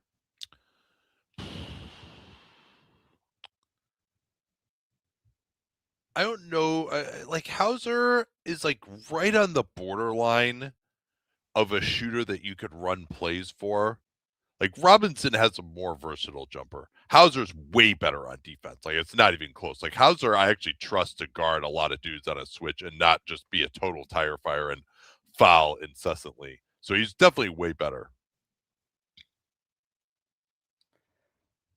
Mitt says, how can Shireman be such a zero offensively when his whole purpose is being a knockdown shooter? What? He's not a knockdown shooter. That's the... I mean, hasn't he been this year? Didn't he shoot like 38%? Well, this year. Yeah. This year. Wasn't he? And he shot well in college, right? You know better in college. All right. Anyway, we're back. Here's White trying to fight it up over Edgecombe. Another miss. Hauser, though, with the second chance point. And Maxey is down under the rim. Looks to be okay. The effort game forcing turnovers, offensive rebounds. That's where Boston's going to have to get this done. They're going now to, what are they in here? Looks like it's probably a 2-3, maybe a 1-2-2. Maxey trying to get past Hauser. George, another 3. Rushed it. No penetration at all there by Philly against the zone. Brown kicks it back out. Queta has been active as a screener. That's a pullback by White, and the jumpers are just not going down for Boston at all. Well, and a good job again on the defensive glass for the Sixers. And Embiid is getting a well-deserved rest here. I really liked Nick Nurse's decision to take him out rather than playing him the whole quarter. Here's Maxey. Twists that, fires, way short. That was great defense by White. Maxey did not really get open on that time. Now Drummond can't stay with Brown. Brown, oh, what a fake that was. They thought he traveled. He did not.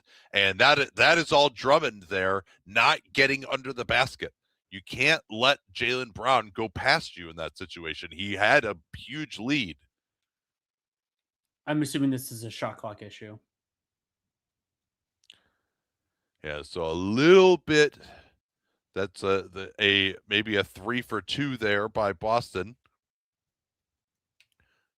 Philly probably doesn't have enough time to run it down so that Boston can't get a 2 for 1.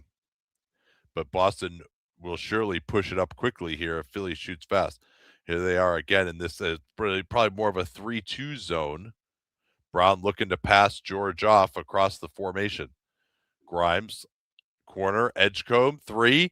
Huge shot by VJ Edgecombe. Now they're going to try to push it up fast here. Brown, Edgecombe trying to force him towards Drummond. Brown not going to get the 2 for 1, I don't think. Tried to draw the foul, didn't. Scored it anyway. He's a better shooter when he's trying to draw the foul, apparently. That's a huge 3 right back.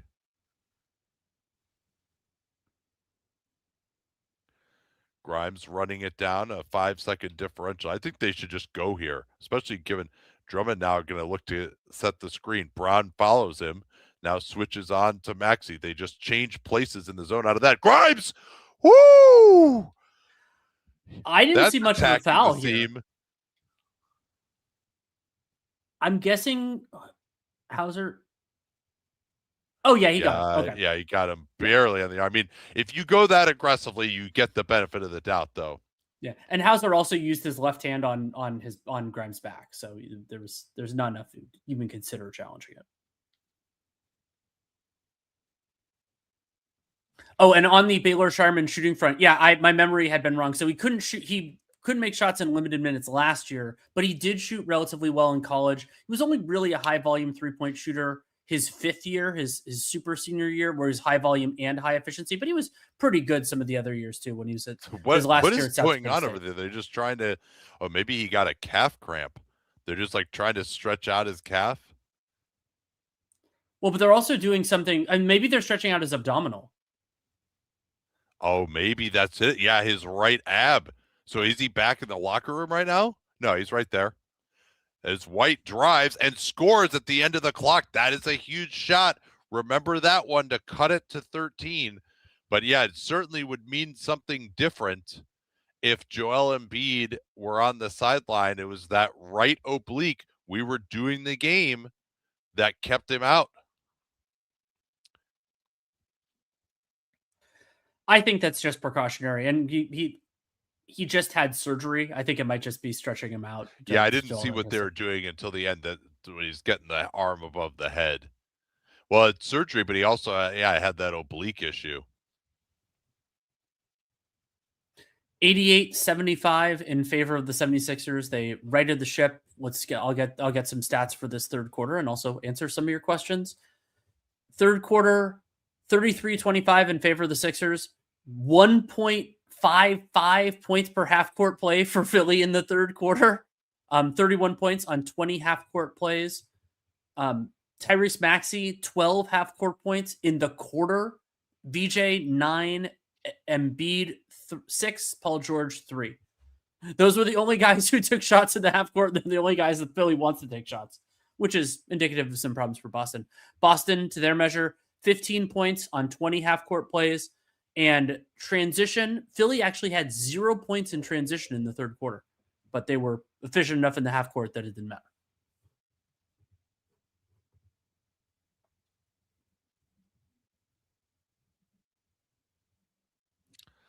Well, this right now is going to be either Philly finally getting some redemption against Boston or another legendary collapse. What happened to the great Boston without Tatum team that kicked ass all season? You've seen portions of it here. I think Brown has actually been back to that player, which he wasn't with Tatum in this series, because he's just been attacking harder and faster and not just like trying to smash into guys with the off arm and hit a mid-range. Like he's actually using his speed again. Well, there's also an element. I used to, for Real GM Radio, I used to do Tears podcasts with Matt Moore. And one of the phrases that he used, incidentally, one year about the Celtics, was the term about tryhards.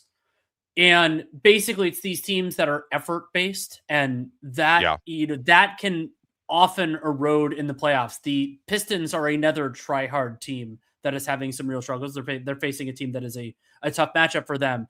That is the group when your primary competitive advantage is effort, that doesn't travel as well in the postseason. Oh yeah, in terms of just like all these players. Yeah. Yeah, I mean, we've been complaining about that all series, that they didn't play those guys enough. Seth, any off-arm usage today from Brown? Haven't noticed it. He's been a lot better. A lot better. Not really. Oubre tried to sell one. But it was more shoulder than off-arm. I don't think they were going to call it anyway. Thank you for the people who said that they've liked the Danny stats. That is going to continue. Nate likes it. I like it too. I have them in the structure. I don't always call them out, but you'll hear me. I'll always use the three that I pull for any game. Grimes plays like he's patient zero of a zombie outbreak. I love Quentin Grimes. I really do. And I've been a fan of his for such a long time. Like, even when he got cast aside by like 3 different teams, that he plays hard. And like the Mavericks letting him go was a huge mistake. So Embiid is back in. They're still going to this zone. And part of the idea here is to take away his nail catches. So he'll just go in. Oh, verticality by Queta. Stood tall, no foul. Embiid's now he's not running the getting floor back. hard. Joel does get back, and another missed three. I mean, Boston has had their chances on some of these threes here to make this more interesting. That could have cut it to 10. Joel again. Queta picks him up out of the zone. They're even going zone, I think, off a miss. Let's see. No, that's a great pass. That is a beautiful pass by Joel to throw it while White is moving towards him to prevent the closeout. But what is Joel? couldn't cash out. I'm sorry? So there's Neemias Hauser with the 3, yeah. Neemias Queta went up to set a screen. If he had run to the basket, Joel Embiid wasn't looking at him. They would have had a dunk, but they got a 3 anyway. So a 10-point game. Hauser has hit 2 big threes. Yeah, Joel, he's too far away from that. So go down on the block and post up. Why does he need to catch it at the nail here? This is taking too long. And then he gets stripped. He's got to get off the ball, or he's going to have to shoot a step back. No, he's stripped again. Joel has been stripped twice and stopped at the rim. White, 1,000 miles an hour, easy layup. Boston has the energy advantage, and the zone has flummoxed them against the zone master, Nick Nurse. And Joel's not getting back in transition defense. It's a huge problem. Like Joel, they should put again. So they're not going zone now anymore. Backdoor Oubre, and Brown comes across his path and fouls him. Beautiful short of the pick and roll there. Let's watch this again. Queta, he's jumping forward a little bit. Joel maybe got hit. That's exactly where you don't want to get hit if you have an oblique injury. And White, I mean, there's not many guys who are going to steal the ball from Joel on that type of a move without fouling him, and White is one of them, apparently. Oubre, critical free throw. And I want to see the Sixers offense run a lot more through Tyrese Maxey, just to give Joel Embiid a little rest, because he's going to need at least one more time on the bench. He's looking gassed to start the quarter. Yeah.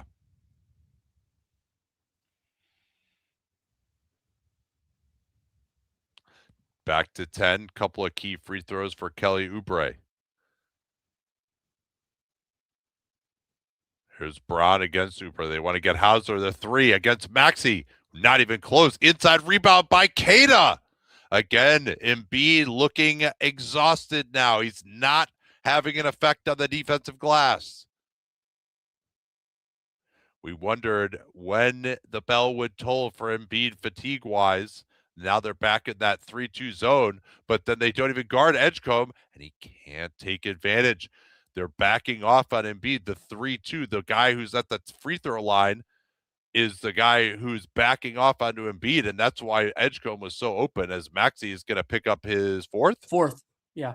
Yeah, they're going after him more now as well with Brown in the post. Let's see, does he follow him here? Goes up under his arm just a little bit. Yeah. I think that's a soft call, but it would have been Sixers ball, and so you kind of have to call it because that's the more fair outcome than because there's not a leeway in there. So if I were, it's very interesting when they go to the zone, they put Keita on the left block, which is where Joel likes to operate. So he should go to the right block. Back door. Brown goes through the arm of Oubre. That should have been a foul too. Yeah. And Joel Embiid just not around the basket. Nope, not around the basket. Timeout, Nick Nurse. Boston, a disastrous start to the quarter for Philly, and it's anyone's game now. That was a foul, unless you just hit ball there. And the Sixers have one timeout to use, successful or unsuccessful. The Celtics have not used one at all yet, so they could theoretically have two.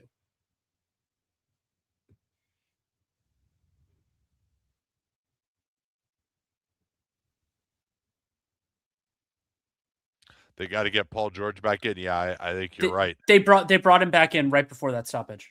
Okay. But he was guarding Derek White. Yeah, and so remember our luck-adjusted score at the end of the first was 32-21. That is flipped now, in part due to the Celtics getting up so many threes. They are 12 of 39 from downtown, and Philly is 10 of 25. The true shot game, Boston starting to tell there, 80-76. Second chance points, Boston has 7 in the second after 0 in the first.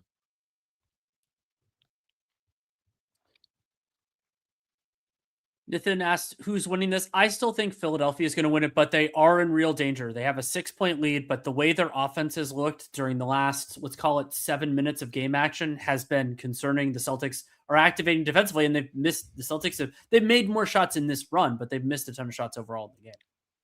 I mean, it feels like Philly is hanging on for dear life right now. You never they might win because they're ahead by 6. I don't expect them to play better the rest of the way. I think the zone has messed them up. They haven't really had a great way to attack that yet.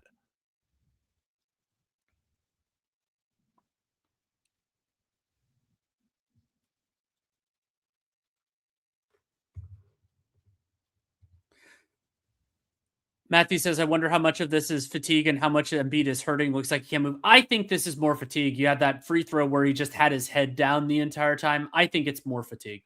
I mean, that could have just been depression over it could have just been depression over knowing that he was hurt too.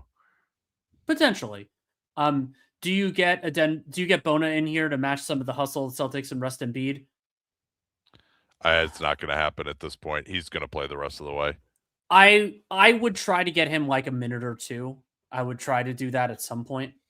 Yeah, I mean, I agree with you, but not with them on a run. WJ says Eastern Conference feeling a lot like those Lakers Kings and Lakers Blazers series competition for who gets smacked in the finals. The West top teams have looked a lot better than any team in the East so far. There is time for the East teams to round into shape, but I mean, the Celtics and Cavs were the two teams that I thought coming in were the most dangerous. They've both looked bad. They both could be out before this. And it's not like the teams that usurped them are really, really... I mean, the Sixers could be fun if they can get all their guys. I do think Boston matches up okay with OKC. Obviously, this assumes that Tatum is back and playing well. I can't believe that shot went in like that. That was just absolutely insane. I think this is a critical next 2 minutes. So from 9 minutes to 7 minutes for the Sixers to see if they can get something. Yeah, it looks like they're back in the zone again. Thanks for this amazing camera angle again, NBC. Love it. I mean, they got to get Embiid on the block. But they let him shoot it. You got to make him put the ball on the floor from that position. I say it over and over again. He's exhausted. Don't let him just shoot it. And now Brown going right through George, blocking foul. And they're calling it on the floor. Here? I mean, it certainly looked like Paul George just retreated backwards in a straight line. That is the second team foul on the Sixers. Oh, is Jaylen Brown down? His left knee. Is that the one he had surgery on? I want to say it is. Did he bang it? Nah, I don't know. Wow. These NBA playoffs, man, basketball is so incredibly physical. You know, I talked about this with Zach Cram yesterday, which I recommend you guys listen to if you like kind of a more theoretical discussions. And what are they looking at here? Is this a challenge? Like, what's to look at? There was contact. Oh, the Embiid push. Because if they'd already whistled it, I mean, they could call it. No, I mean, absolutely. Like, if that's, I don't see a problem there. Like, he's going for the block. I mean, does he give him a shove with the left hand, maybe? Well, see, I think they're calling this a non-shooting foul. And I agree, but he doesn't know that at the time. Like, you got to keep playing. You got to play. That's the way they call continuation in this league. So what happened to Brown's knee? Did you see it? It looked like it kind of hit the stanchion a little bit, but I didn't see much. I think it was more. It would have had to have been on the takeoff, I think. But I was saying with Crowd, like maybe because people, let's see if we can catch it here.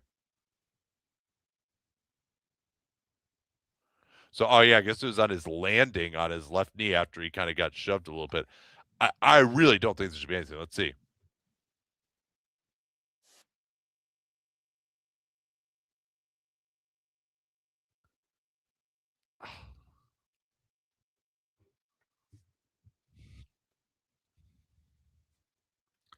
I just don't agree with this though. Like unless he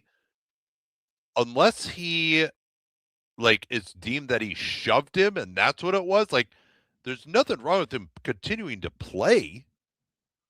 But let's remember this point if it ends up mattering. It is more of a break for Joel. Yeah, I was thinking that they should have had him sit down while they were reviewing it. So what is the closing lineup here if you're Joe Mazzulla? White, Brown, Pritchard, Queta, Hauser? Yeah, I guess that's who they have on the floor right now. Hauser going to set the screen for White. Grimes is all over him. Late clock. White trying to get past Joel. Good help by Oubre. Oubre tries to draw the charge. They throw it to Queta, and he's fouled for the and one instead. So Philly gets two really tough calls. The blocking foul on George. Then Oubre flops down, doesn't get that call. Let's see it here. That's kind of a charge. He lowered his shoulder pretty well there. I don't know how much of a flop that was. And by the way, both those fouls were on Paul George. That's still only 3 for him, but succession.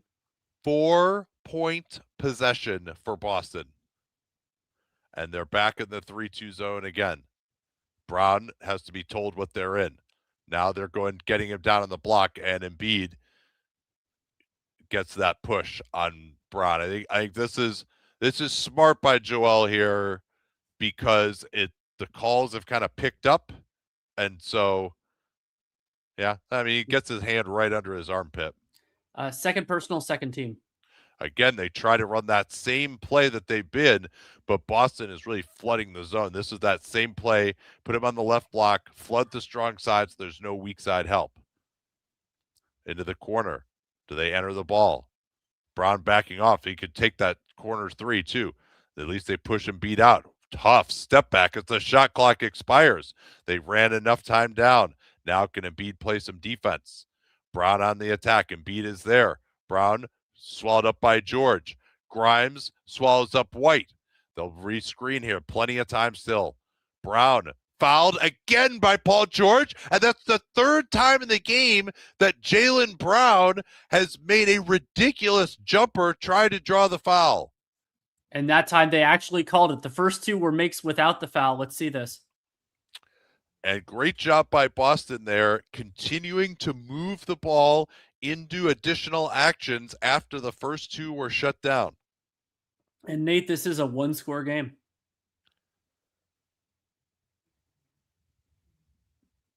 And now it's a 1-point game. Uh-oh. Cato He's going to get up. After Cato went down and flopped into his knee. I mean, you got to kind of see that as like, and not let someone fall into your knee that way. Here's Grimes pick and roll.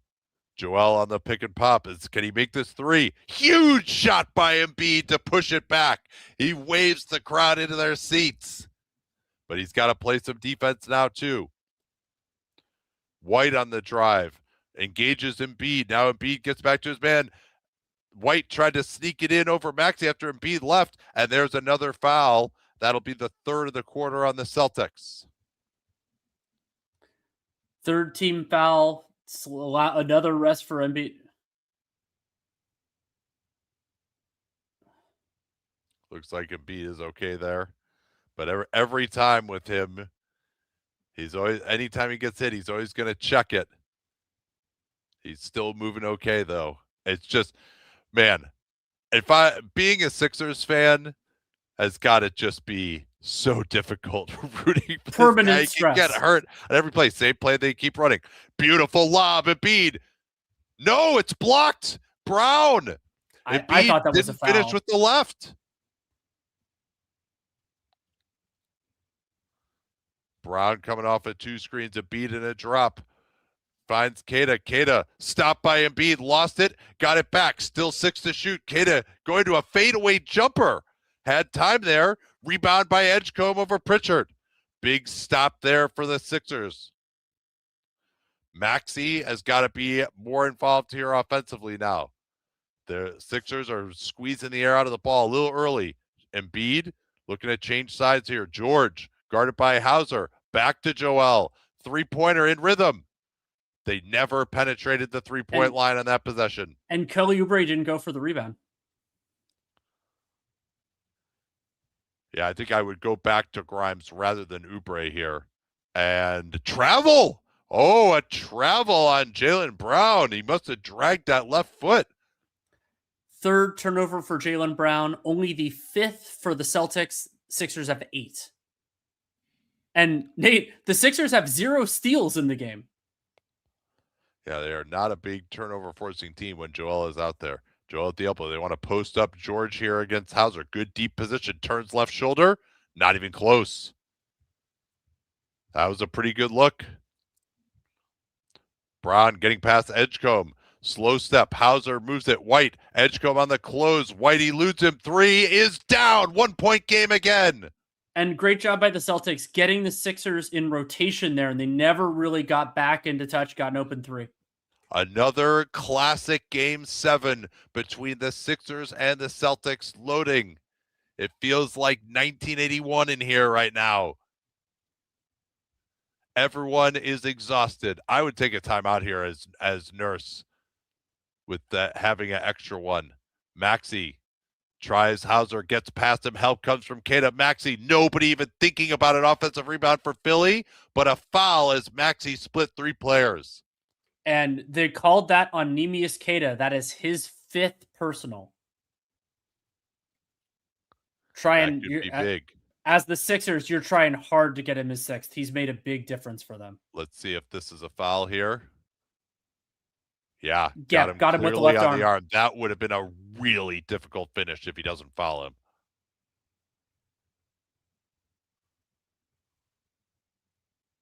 So they're going to challenge this, and they are going to lose. That is a Terrible horrendous challenge. Absolutely horrible. And are they canceling the challenge? Nope. Nope. The refs are getting the headphones on here. That is a horrible challenge. Like the most obvious foul you're going to see. And you get Joel Embiid a rest, an extra rest, and you're going to burn your challenge, burn your discretionary timeout. And now Nick Nurse can call his timeout in a little bit and give a second rest to Joel Embiid. Oh, you think he needs it? I need it. I can't even imagine what he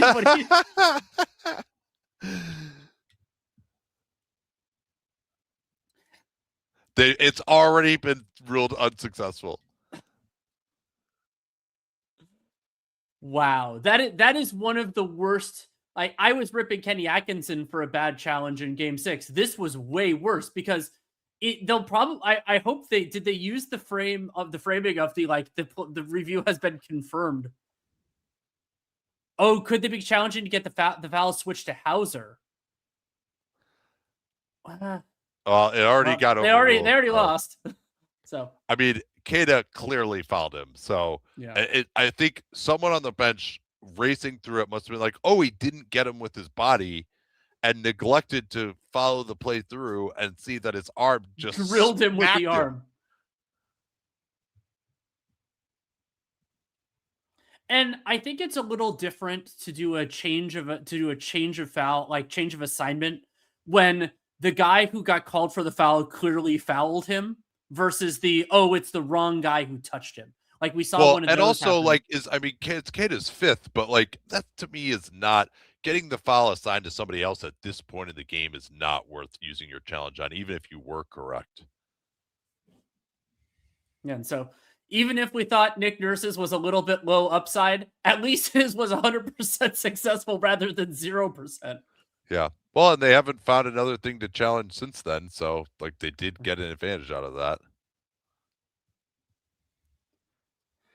Will the Sixers hold on here?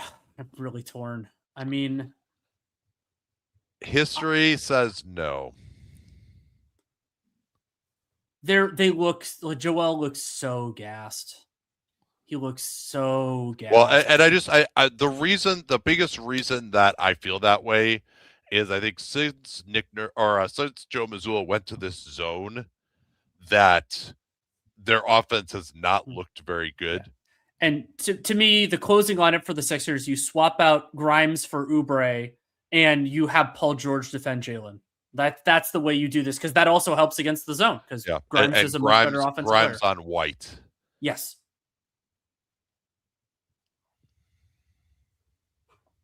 Yeah, but it's more just that their approach, they're going way too slow. They're just taking above the break threes. I mean, to the extent that Joel can, like putting him on the block.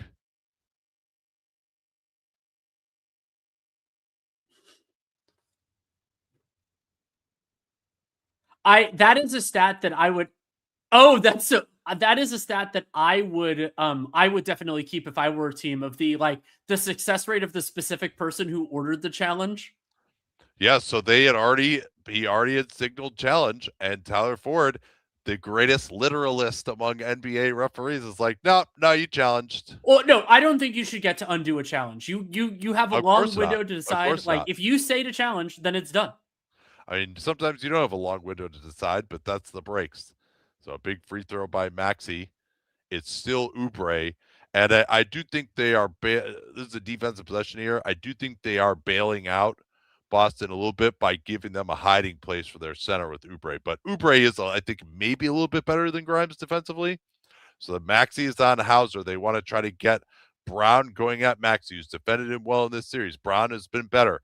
Tried to use the off arm, couldn't. Hits another one of these ridiculous fading jumpers with Maxey all over him. Another one of these like half drawing the foul, half jumpers. He's 4 for 4 on those. And he's also defending Joel Embiid on the other end.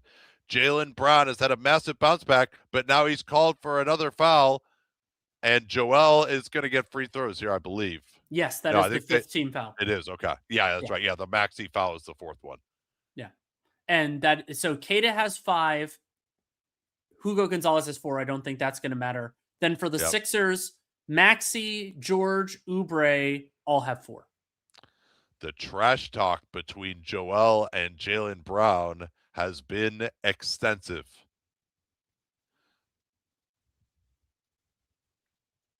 Joel with 2 huge free throws makes the first. For Philly, what are they going to do defensively against Brown? I think it's going to be trying to get Maxey onto Brown, much as the plan back in Game 6 in 2023 was to get Maxey on Tatum. Tatum is on the bench. Maxey has improved as a defender since then, and also they are calling the off arm in this series. White guarded by Oubre. Stack to get Brown the ball against George. They want to involve Maxey. They try to pre-switch it. As they did that, White was open. Great pass. That was a really good job of finding them, trying to pre-switch that, but White couldn't cash out. And B going to post up here. They're not going with Brown on him anymore. Hauser coming over in the strong side zone. VJ is open weak side. Hauser is dancing. There's the pass to VJ. Didn't have enough steam on it. Late clock. Maxey on the go. Catch cut off beautifully by White. Now he'll try to get past Queta. Gets in there.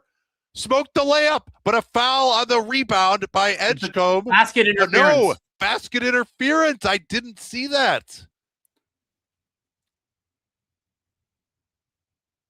And so it was. Basket interference, but Maxey just smoked a huge layup. He was wide open.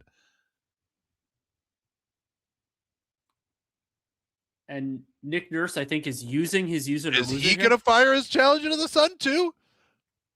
No, I think he's just. I think it's just he got fouled, but you can't review that aspect of it because it didn't go out of bounds. No.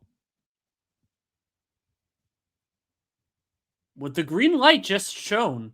Oh, he's trying to get a foul here? I mean, or trying to say that it was White instead, but Maxey touches it first, I believe. But if White hits the net there, that too is basket interference. So which of those happened first? Whee!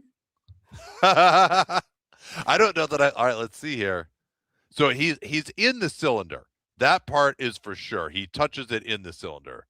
Oh, Derek White does touch the net before VJ touches it. And then he touches the net and then pushes his hand through afterwards too.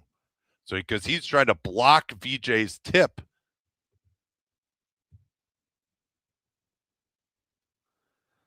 Well, I genuinely don't know how this one's going to turn out.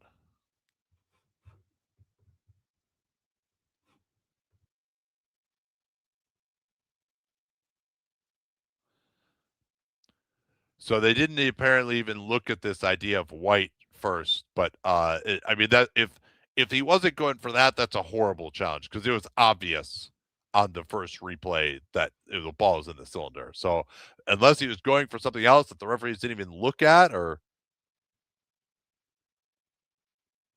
well, and what happened? Like he didn't make the shot. So I guess he was trying to get it on Derek White, and just I don't know if the referees didn't see that or said it was incidental. I mean, it is incidental. He didn't mess up anything up by touching the net. So 2 of the weirdest challenges you'll ever see, and now it's George on White. Joel takes away the Jaylen Brown cut. Now he's got it on the block. Jaylen Brown finding White off the flare screen. George got through it. White fires anyway. And Queta beats Joel, and he's going to get a loose ball foul. This will be free throws? Yes, this will be free for the throws. Boston Celtics. Embiid had a high-effort possession, but could not maintain the box out. So these are 2 free throws for Neemias Queta. He has 14 points on the game, 7 of 8 from 2, of course, on 2s. 9 rebounds, 1 assist, 1 turnover, plus 12 before these free throws. makes the. Keita has been a reliable free throw shooter this year. Yeah, and I do think Nick Nurse, I would say he is erring by going with Kelly Oubre here. It's not an obvious decision. We're not talking about Drummond versus Bona here necessarily. But I do think Grimes gives you more on offense, particularly with the strategy that Boston is employing right now. But are they going to put – yeah, Brown is back on Embiid now. Keita is on Oubre. They've gone away from the zone. Embiid just going to back down. Brown grabbing him. Embiid went to the hook. He had Oubre baseline. That should have been a foul on Jaylen Brown. He was grabbing his jersey the whole time, but this might be like 1981 where they're just not going to call a foul the rest of the way. Pick and pop. Brown gets wide open. They miscommunicate, and Brown can't make it to give Boston the lead. Philly with no alacrity right now. Maxey, one of the best transition players in the league, didn't even think of attacking in transition. They're not even going to get into anything until 10. They're going to try to run pick and roll here with Oubre setting the screen. Corner, Joel, corner three. Off the heel. They helped off the strong side corner, and Embiid couldn't make him pay. Boston could take the lead again here. Philly is only 2 of 12. Here's another one of those ridiculous jumpers by Brown. He couldn't knock that one down, though. Boston has had their chances. Now they want to get George against Hauser. Run pick and roll with him.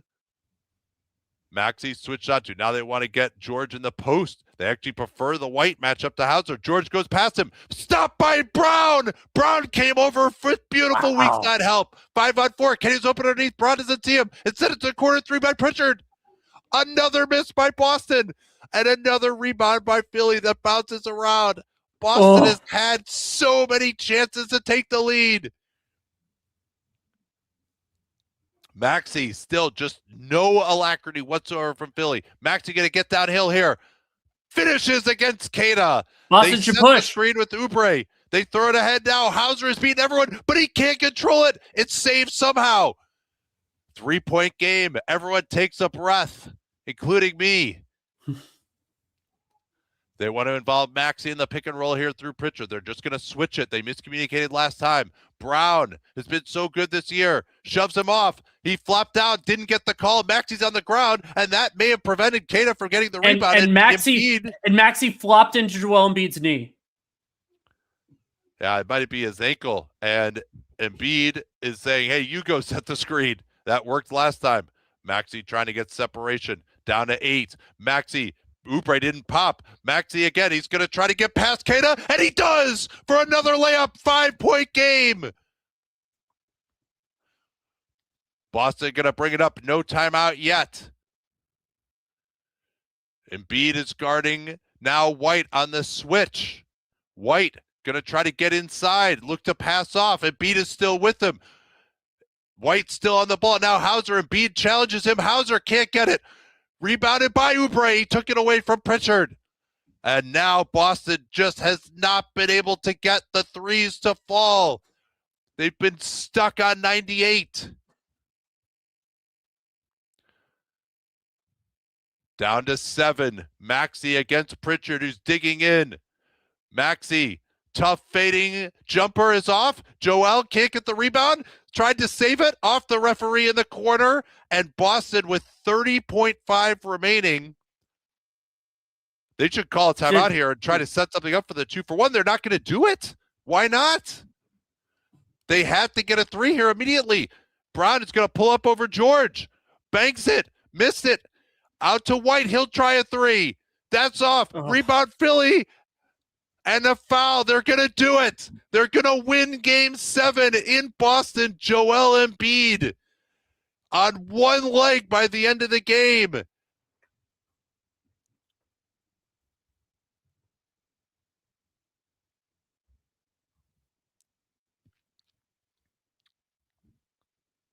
And that actually looks like the ankle. He's holding the knee there, but I'm worried about MCL. You're better at this than I am. Yeah, I was looking at the ankle on that first one, but Maxey now has a chance to end it here. A great free throw shooter. It's up to 6.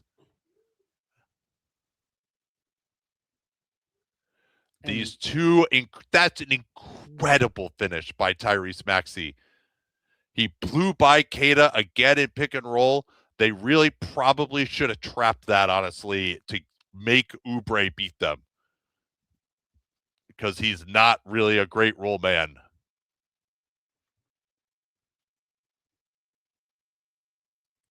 And they brought in Grimes for Embiid. I mean, Embiid can't move. I would have probably have a switching lineup here. Just try not to concede a 3, up 7. I mean, it's over. I mean, this is, of course, this is how this would go, though. Embiid finally gets this victory over the Celtics, and he gets injured, and he's just done the rest of the playoffs. It's like, that's just how the NBA is these days. Yeah, we're probably going to have to wait to do our series preview until we get some sort of diagnosis here. Hopefully he's fine.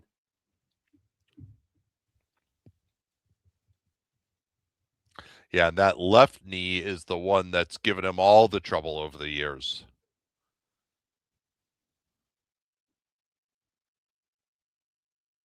And I mean, we'll pull the stats when the game is done, but Boston just missing shots in this fourth quarter. So far in the fourth, Boston 2 of 11 on threes. They are 6 of 10 on twos, but 2 for 11 on threes, most of which were good looks. Derek White 1 for 4, Jaylen Brown 0 for 3, Sam Hauser 1 for 3 in this fourth quarter. So here's the stats in clutch time. We'll get the end of it here. Shireman is the inbounder. They try to get Brown open weak side. Instead, Hauser going to his left. Another missed 3. Maxey is going to get fouled by Shireman, but it's all academic now.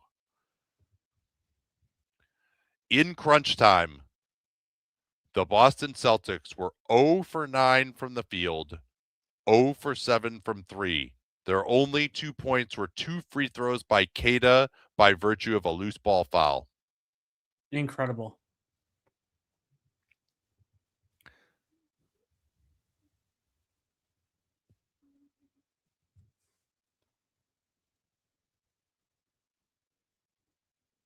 And for Boston, this hurts so much more, I think, than just kind of losing it early and just not staying in it, because they could have won this game. They should have won this game. Yeah. And Maxey was unbelievable. Like, those 2 finishes that he had were just absolute vintage Maxey. I can't even tell you that that's like bad pick and roll defense by Keita. He's there. Those are just really tough finishes. Yeah, and that will not count as part of crunch time. All right, then. Well, we're going to have a pretty interesting podcast to record later. Thanks so much for joining us here. And we'll, of course, be doing these. No official live plans tomorrow. Keep your eye out, though. I might turn it on in the second half if either of those game 7s are close. But, of course, we'll be doing clutch calls throughout the playoffs and as many live shows as my voice will be able to handle. Thanks so much for joining us, everyone. This is a great game 7.